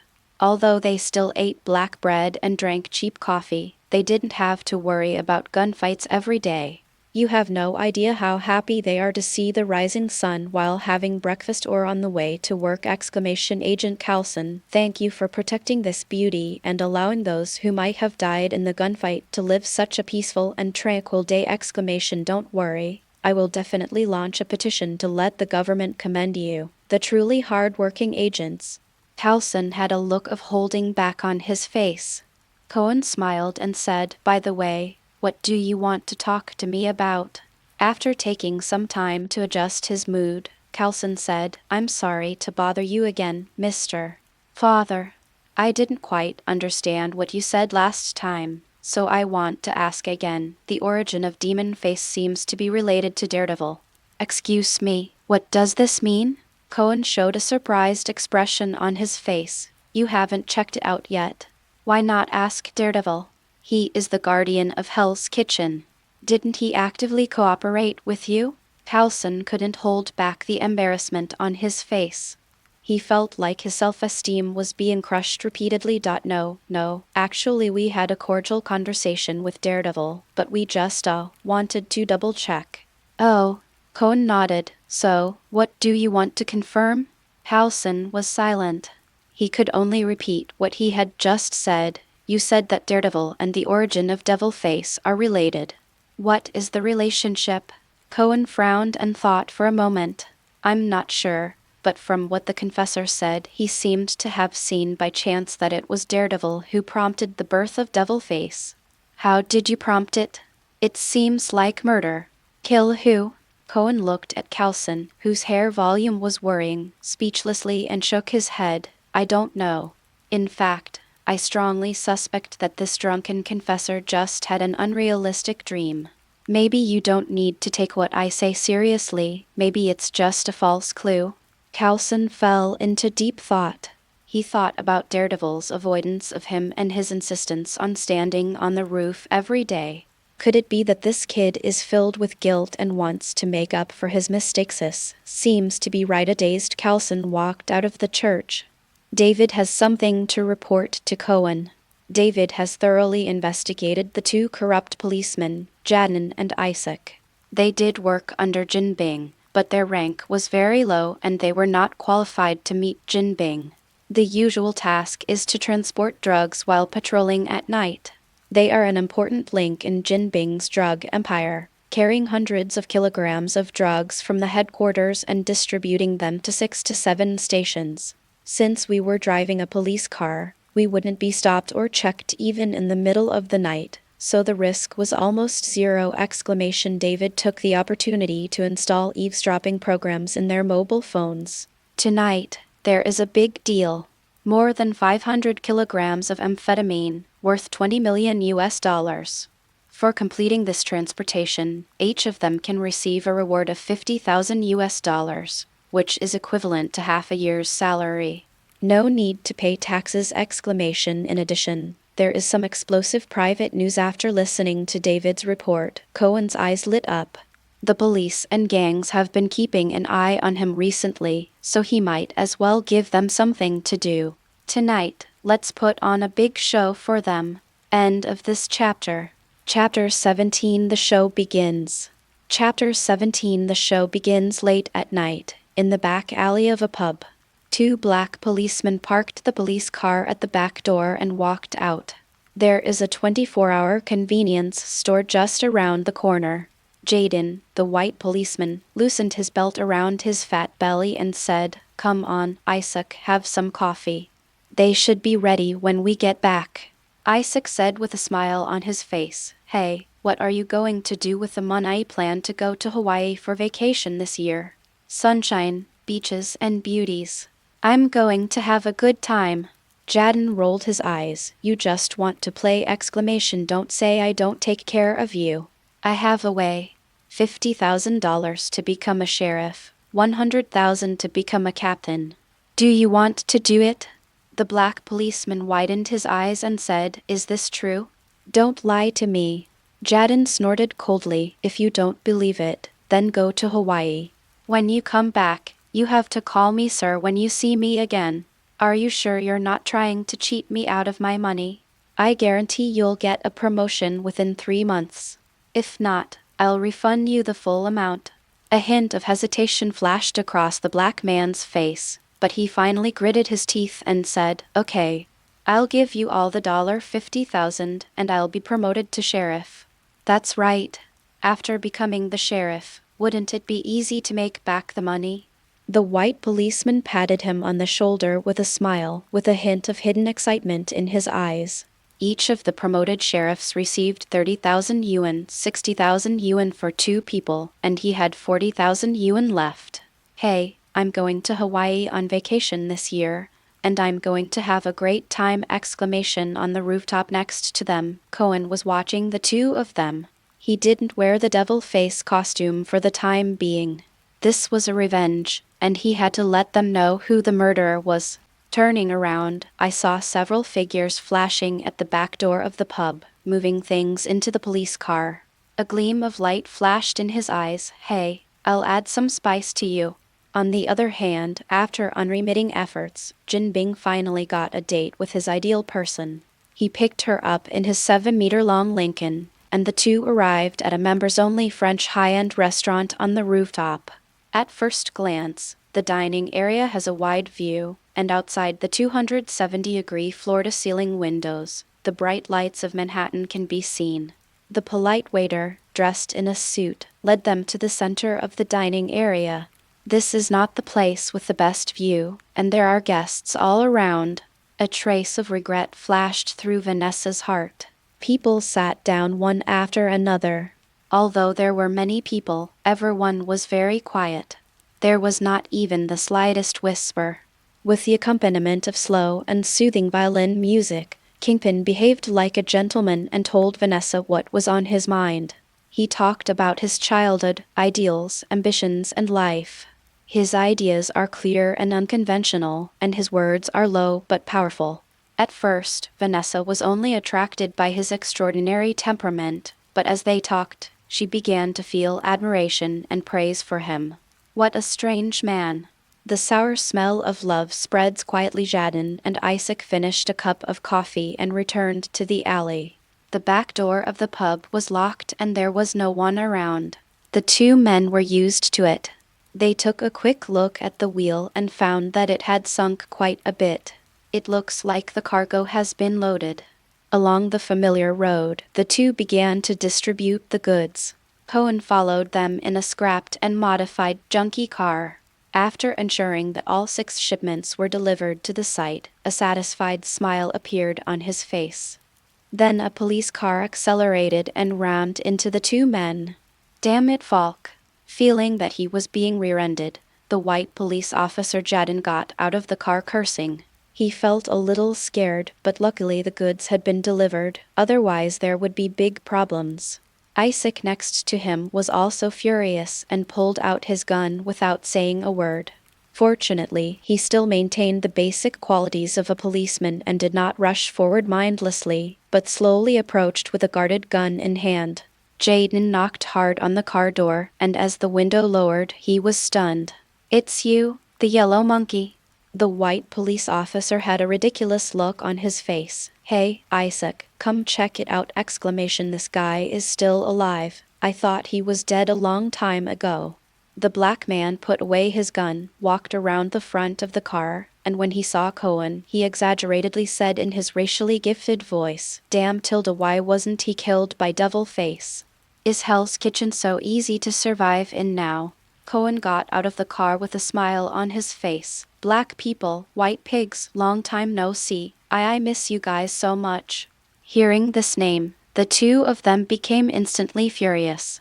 The black policeman touched the gun on his waist. A sinister smile appeared on his face. "Jadin, last time you said that the time and place were not suitable for killing. Now, is it suitable?" "Yeah, right time, right place." The white policeman nodded. But before they could do anything, Cohen moved as fast as lightning and hit them in the waist with 2 heavy punches. They instantly bent over in pain. "Oh, my kidney, boom." With a simple and clean blow to the back of their heads, both men fell to the ground instantly. We loaded them into the car and drove all the way, and soon arrived at a remote pier. In a container, a strong electric current awakened them. Jadin opened his eyes and saw that he and his partner Isaac were hung up in a rusty iron house. A dim, swaying chandelier, a recording camera, and a figure hidden in the darkness not far ahead. Based on the memory before the coma, it should be the yellow monkey. Sure enough, a familiar voice came. "You two, let's play a game." Jadin felt a surge of anger in his heart, and he immediately cursed. "Let us go. Yellow monkey, we are the police. You have committed a serious crime. If you don't want to die, let us go immediately." Another powerful electric current flowed through his body. Jaden's muscles were rigid, his body was twitching, and he was foaming at the mouth. He was furious and fearful at the same time, and the pain in his body told him that this was real. The person in front of him had murderous intentions! He couldn't withstand more than a few electric shocks of this intensity. How can it be? How could a yellow monkey have such courage? A voice came from the shadows again. "Listen carefully. If you don't want to be electrocuted again, then cooperate with me and play a game." Of course, Isaac could not escape the punishment of electric shock. He gasped, "What game do you want to play?" A laugh came from the darkness. "From now on, tell me a secret every 30 seconds. If you don't tell me or tell me something casually, you know the consequences." Jadin and Isaac looked at each other in silence. Cohen said with joy, "Time waits for no one. 10, 9, 8. Jadin panicked and said quickly, I'll tell you. He gritted his teeth and glanced at Isaac. Although my partner is black, deep down, I feel that I am a racist. As he spoke, he winked at the black man in a concealed way. The black policeman reacted. We have been working together for so long, and you are a racist. Or a strong current flows. You too, please don't tell me that you are racists. Do you think I didn't investigate you in advance? Last warning, if you don't want to end this game early, don't use those tricks. Okay, 30 seconds countdown. It's your turn, officer. Please collect and read ! End of this chapter. Chapter 18. Killing is not important. The key is to destroy the heart. Chapter 18. Killing is not important. The key is to destroy the heart. Isaac's mind was blank for a moment and he couldn't think of any secret at all. But he felt like he was already half dead and couldn't bear the next electric shock, so he had to risk it all. We made a deal with the gang. Jadin looked at him with wide eyes instantly. Damn it, is this something he can even say? Do you know what gangs do? They will kill your entire family. He yelled. Isaac, there are some things you can never say, shut up. An imperceptible red flush appeared on Isaac's dark face, but he still said stubbornly, if you don't tell me, we're all going to die here. I still have a wife, and she's pregnant with my child. Do you want her to die? Isaac's face suddenly turned pale, and he seemed to want to say something, but Cohen interrupted him. Stop yelling, white pig. It's your turn to speak now. Jadin stopped yelling and stared at Isaac. I just told you that you can be promoted to sheriff for $50,000, but it only costs $30,000. I stole $20,000. The black man's eyes widened instantly, with the white of his pupils very conspicuous. Shift. We have been partners for 5 years, and you actually cheated me of my money! White pig. Do you think I'm a fool? I know you're a racist bastard. The started to curse, and when he paused, Cohen interrupted. All right, it's your turn. Isaac took a few breaths and said, except for us, most of the people in the 21st precinct are in cahoots with the gangs.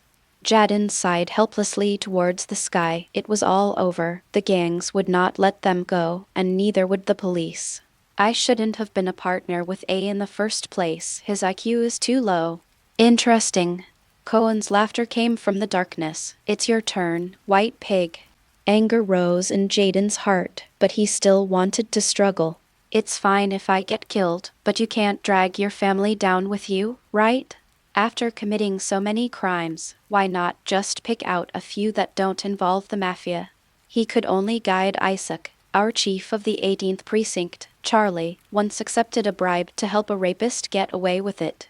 As long as they focus on the dirty work within the police force, they won't get into too much trouble. After all, in most cases, the police abide by the law and at least will not implicate family members. Moreover, there are so many such things that they can talk about them for a long time. This time, without Cohen's reminder, Isaac took the initiative to continue the conversation and said, yes, I've heard of it too. And I also heard that he has a mistress who is a gangster boss, and it was with his help that the gang gradually grew stronger. Jadin's heart died. He had only one thought in his mind. If there is another life, I will never reconcile with the more I think about it, the angrier I get. You're just being outspoken, right? I'm sick of you. He spoke passionately. Isaac, when we first became partners, I treated you to a drink and introduced a friend to you. Actually, he is not my friend. He is a gay guy I met in the bar.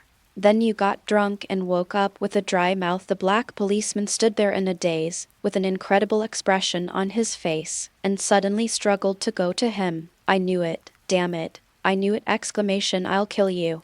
The two quarreled violently, using foul language, and deeply influenced Zun's true teachings, until a slow countdown woke them up from their anger. 5, 4, 3. Isaac knew it was his turn and he decided to take revenge. So he licked his lips and said, Jadin, my wife. There was a sudden silence in the field. The white man narrowed his eyes, not believing it at all, and sneered. Your intention of revenge is too obvious. You'd better think of another one, otherwise we will be electrocuted again. It's your turn, white pig. A calm voice came from the darkness. Jadin was stunned and forced a smile. He lied. Didn't you investigate? He lied. The room fell into an unprecedented silence. There was a cruel smile on Isaac's black face, with a row of white teeth, as if mocking his incompetence. Cohen's voice sounded tirelessly. I have investigated. So, it's your turn. Jadin looked at the figure in the dark in disbelief and then at Isaac beside him, feeling a little confused. The black man's mellow voice rang in his ears. Dear Jadin, I'm not lying. In fact, we are in love with each other. I know you like her to wear black lace and she likes doggy style. Damn it, Falk. The white man pounced on the black man with his fangs bared, while the black man laughed fearlessly. This revenge has reached its climax. French high-end restaurant. After a series of friendly conversations, Kingpin seemed to have something to say. He touched the cufflinks on his wrist out of habit. Vanessa's eyes narrowed. Is this a precious thing to you? Yes, it belonged to my father. It is his legacy, and I am honoring him in this way. Whenever I think of him, I always think of my childhood, then my dreams, and then the city. Vanessa wondered, how are they related? I witnessed the depravity of human nature when I was a child, and even more so when I grew up. When I was a kid I thought the world was simple, the city was simple, but it's not. But I love the city deeply, and transforming it is my ideal.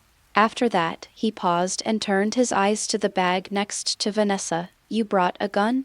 Vanessa was stunned and silent for a while. It's dangerous here. Jin Bing sighed. This is exactly what I wanted to tell you. It is indeed dangerous here.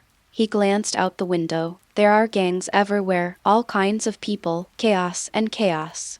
There is a lack of order here, a strong order. Vanessa hesitated for a moment. That day, the devil face said you are Jin Bing pursed his lips and said, I have lied to many people, but I don't want to do the same to you. I'm afraid it's just what you think. He took a deep breath and said, in the past, I have hurt many people, and in the future, I may hurt more people. But I don't enjoy it. I even feel deeply painful. He looked deeply into Vanessa's eyes and said, everything I do is for this city.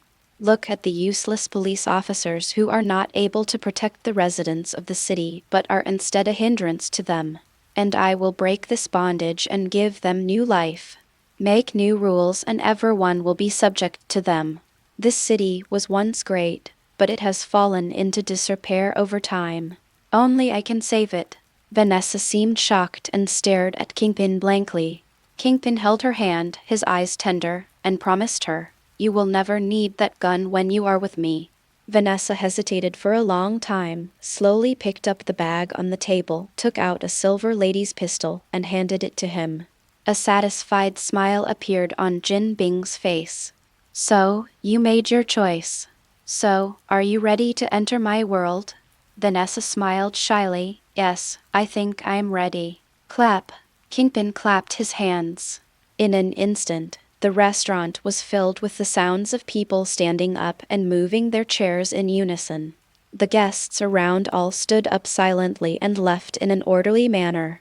Vanessa was surprised to find that there were no guests, or rather, there were only 2 guests. Jin Bing took her hand and walked to the French window. I have prepared a fireworks show for you. You will definitely like it.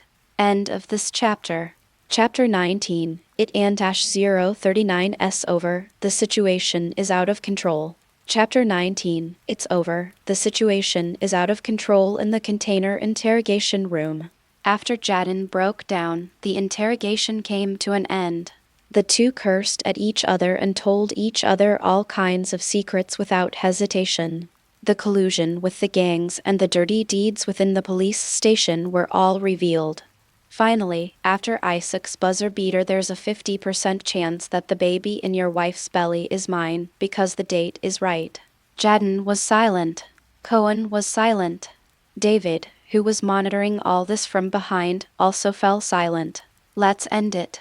I can't listen anymore. Cohen walked out of the container, and the evening breeze made him suddenly sober up. The United States is such a mess. David's voice came from the headset. The video has been edited. Are you sure you want to send it? Cohen sighed. Send it. Follow the plan.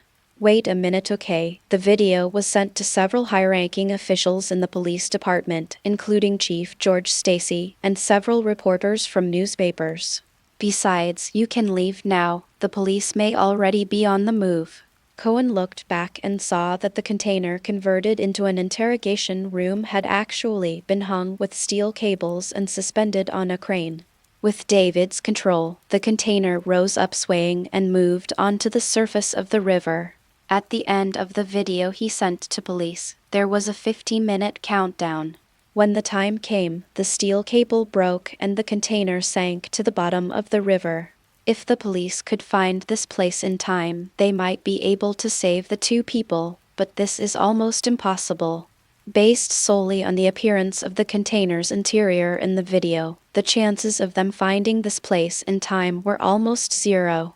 What a shame. If they hadn't seen the state I was in, I might have spared their lives, especially Officer Jadden.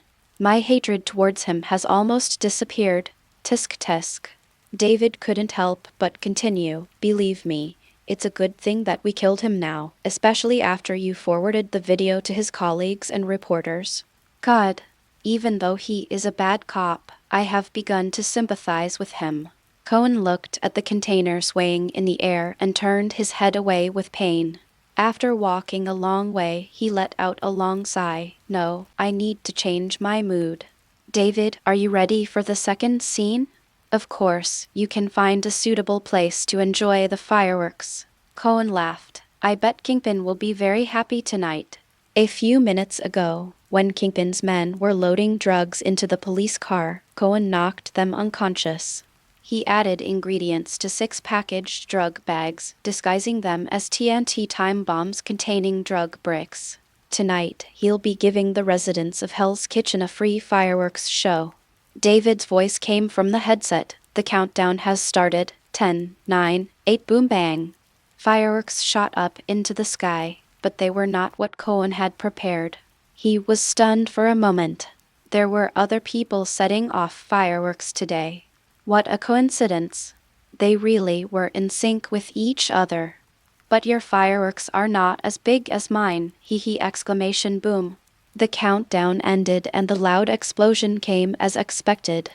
David's excited voice came from the headset. All 6 bombs exploded and the drug sites were completely destroyed. It seems that our drug lord has suffered heavy losses this time. Cohen stood on a high place and the night wind blew his clothes, making them rustle. His back was straight, like a hero.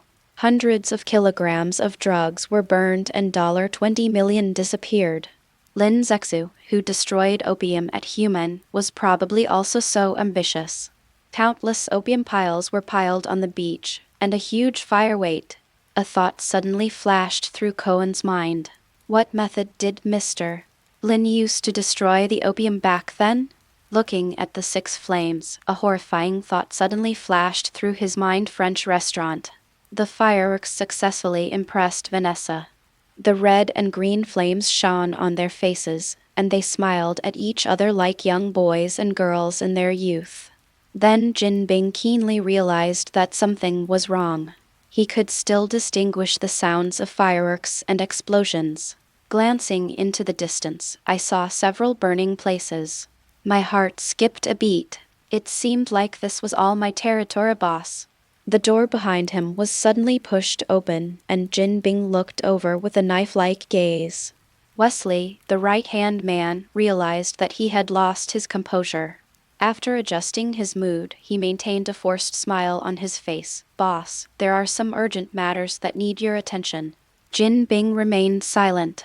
Before he could speak, Vanessa said softly, why don't we just leave it at that tonight? I'm a little tired. She stepped forward and gently hugged Kingpin, before letting him go and whispered in his ear, the fireworks tonight are beautiful. Kingpin's expression suddenly became much better, and he regained his composure. Wesley, you take Miss Vanessa home for me. Send her upstairs in person, understand? Kingpin held Vanessa's hand and said, I'm sorry. I'll give you a formal apology some other day. That's totally unnecessary. Vanessa smiled and shook her head. As she walked out of the restaurant, Jin Bing's face became gloomier and gloomier. He picked up his phone and called. "Tell me what happened." Cohen ran to the nearest explosion site while questioning David in his headset. "Don't you know that drugs can't be destroyed by fire in a non-enclosed environment? Why didn't you remind me not to use the bomb? I'm here to destroy the drugs, not to invite the residents of Hell's Kitchen to get high for free." In the small bedroom upstairs in the church, David looked aggrieved. "I was just an assistant. Why should you blame me when something went wrong? Besides, you didn't expect it either." Seeing that he didn't speak, Cohen on the other end of the headset also remained silent. After a while, a voice sounded. "Speaking of which, it's just a few 100 kilograms of drugs. It shouldn't be a big problem, right?" David scratched his head and said, "But these stations are all located in densely populated areas for the convenience of shipping. Moreover, there are drugs in the site itself, and we have no way of estimating the exact amount.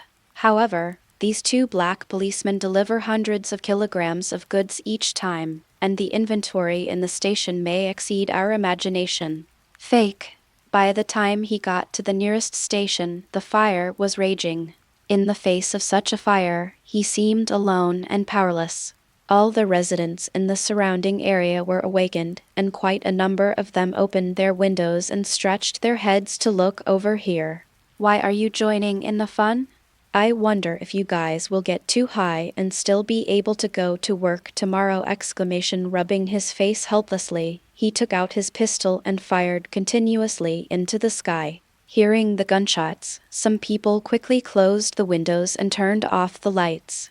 But what made him despair was that part of the tightly closed window was opened and someone was peeking outside.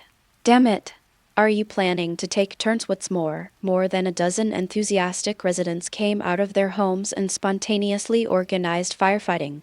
"Do you know where this place is? Hell's Kitchen. Could you please show some self-protection awareness? You are putting out a fire in the middle of the night. Aren't you afraid of a gang fight? You've only had a few days of peace and already you're starting to go wild, right?" Cohen covered his face helplessly. "God, am I going to go to hell in the future?" End of this chapter. Chapter 20, New York City is about to get into chaos. Chapter 20, New York City is about to get into chaos. Just as he was feeling sad, David yelled in the headset, "Brother, don't be stunned. This is your retribution. Your trouble is coming. Daredevil is heading your way." Cohen's heart skipped a beat, thinking that this guy might be here for no good reason. He touched the devil face costume he had put on earlier, and now he was afraid that he couldn't even pretend to be a passerby and leave. A dark red figure jumped and moved between the buildings, approaching quickly. He immediately spotted Cohen and his eyes turned cold. "Asshole, did you do this? There were 6 explosions and you killed dozens of people." Cohen's mind raced. He couldn't admit it. He absolutely couldn't admit it. "Otherwise, you will never be able to hold your head up in front of the sky." "Not me. Don't talk nonsense. I was just passing by!" I just saw a dark figure running towards the river. Go chase it." "Humph. You dare to do it but not admit it? Besides you, who else can plan 6 explosions at the same time? There are so many heroes in the world. Why do you only rely on me?" Daredevil didn't waste any time talking to him and punched him directly. "Today, I will send you to jail." Cohen had no intention of getting entangled with him anymore. He just wanted to know if there was any way to eliminate this natural disaster, a man-made disaster. Coincidentally, several residents who had bravely put out the fire earlier gradually began to show signs of abnormality. Some people couldn't stop laughing, some began to tear their clothes, and some sang loudly. Seeing this scene, Daredevil's heart tightened. He stopped attacking and said in disbelief, "Asshole, you actually poisoned me." Cohen rolled his eyes at him and said, "Hero, can't you smell the smell of burning drugs in the air? If we continue to fight, I guarantee we will be more mad than them." Daredevil was stunned for a moment, then he lifted the leather hood on his face, revealing his mouth and nose, and took a deep breath. After tasting it, he took another deep breath. Another sip. With every breath he took, Cohen's expression became uglier. Boy, are you hiding something? Marijuana, heroin, amphetamines, a lot of mixed drugs. Is this a drug den? Cohen shrugged. I thought BFFT, the person who set the fire, must have wanted to destroy the drugs, but made the mistake of using explosives. But we can't blame him. After all, his intentions were good. There is a famous saying in the ancient Eastern country, no one is perfect, no one is without fault. Daredevil glared at him and said, do you know that this will cause big trouble? Someone may die from inhaling an overdose of toxic fumes. Some may lose their minds and cause riots, and some I know. Cohen interrupted him, so it looks like there's nothing wrong here. There are 5 more locations. Let's split up and check them out. Daredevil gritted his teeth, hesitated for a while, and said angrily, Humph, don't let me meet you next time. After saying this, he swung the short stick in his hand and rushed to the next location. Cohen sighed inwardly. This was why he never agreed with Daredevil, but he also didn't consider him an enemy. David, of the 4 sites left, which one looks like it needs me the most? New York Police Headquarters. George Stacy's face became extremely gloomy as he listened to his subordinates' reports. A few minutes ago, he received a video in which 2 corrupt policemen confessed many things that shocked him. But putting all that aside, the lynching of 2 New York police officers was something he found highly offensive. Just as he was about to personally command people to rescue the 2 policemen, the explosion occurred. Damn it, this is a terrorist attack! He was extremely angry. Investigate it for me. Whoever planned this attack will pay a heavy price. Dang dang. There was a knock on the door. Someone came in hurriedly. Chief, we just received news that the video of the vigilante and the bombing will be on the headlines of dozens of newspapers, including the New York Times, the Washington Post, and the Los Angeles Times tomorrow. George Stacy's face turned dark black. There was no doubt that this would be a major blow to his career. It will affect your career.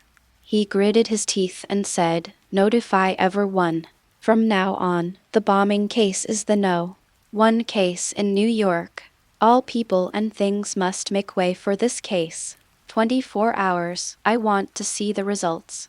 Several senior police officers below opened their mouths but ultimately said nothing. Director George's order was obviously not in compliance with the regulations, but they understood that even the president would feel pressured by the front-page headlines of the 3 major newspapers in the United States. At this moment, someone knocked on the door again. Chief, someone saw Demon Face and Daredevil fighting at an explosion point on 9th Street. He reacted immediately. The lynching video mentioned that 2 policemen were delivering drugs to 6 stations, and now there are 6 explosions. Looking at Devilface and Daredevil at the scene, it is very clear that it was Devilface who did it. Boom! George Stacy slammed his fist on the table. Call the SWAT team for me, and mobilize all the police on duty to rush to the scene immediately. Search it inch by inch and make sure to catch the Devilface. Someone whispered. But we have no evidence to accuse him of doing these things. Who else could it be but him?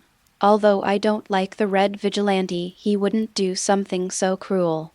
George Stacy's face was gloomy. Prepare the car. I want to be there! Humph, Devilface. I want to catch him with my own hands. The French restaurant was a mess. After hearing the news that all 6 of his drug distribution sites were bombed, resulting in losses of over $100 million, Jin Bing smashed this place directly. He stood in front of the floor-to-ceiling window, panting, and tore off the tie around his neck, his suit in disarray. Behind him, Wesley rushed back immediately after sending Vanessa away. Looking at the fire all over the city, Jin Bing said hoarsely, "Has the hunting team been released?" Wesley nodded. "They have already started to act. According to your request, they will only see the body, but not the person. They better not miss." Wesley swallowed. As Kingpin's most trusted subordinate, he was well aware of the brutal methods of this gangster. Being hated by him so much, I can just sentence him to death! Sure enough, Kingpin punched the glass hard. The solid-tempered laminated glass was instantly covered with dense cracks. I really want to kill him myself. Coulson was awakened from his sleep by a series of urgent cell phone rings. This was specially set up by him for the dear director. As soon as the call was connected, an exaggerated, fluent and melodious voice came from the phone. Coulson, where are you? The entire Hell's Kitchen is engulfed in flames, and you're still sleeping leisurely. Are you kidding? May asked you to stare at the devil's face. What are you doing? Following Nick Fury's shout, Coulson pulled open the tightly closed curtains. In an instant, the flames of Hell's Kitchen came into his sight. He was indeed too tired these days, and his thinking was a little slow. The first thought that came to his mind was, the glass of the safe house has great sound insulation performance. However, the agent's instinct quickly woke him up, and he looked at his watch. Chief, the mission to monitor Devil Face ended yesterday.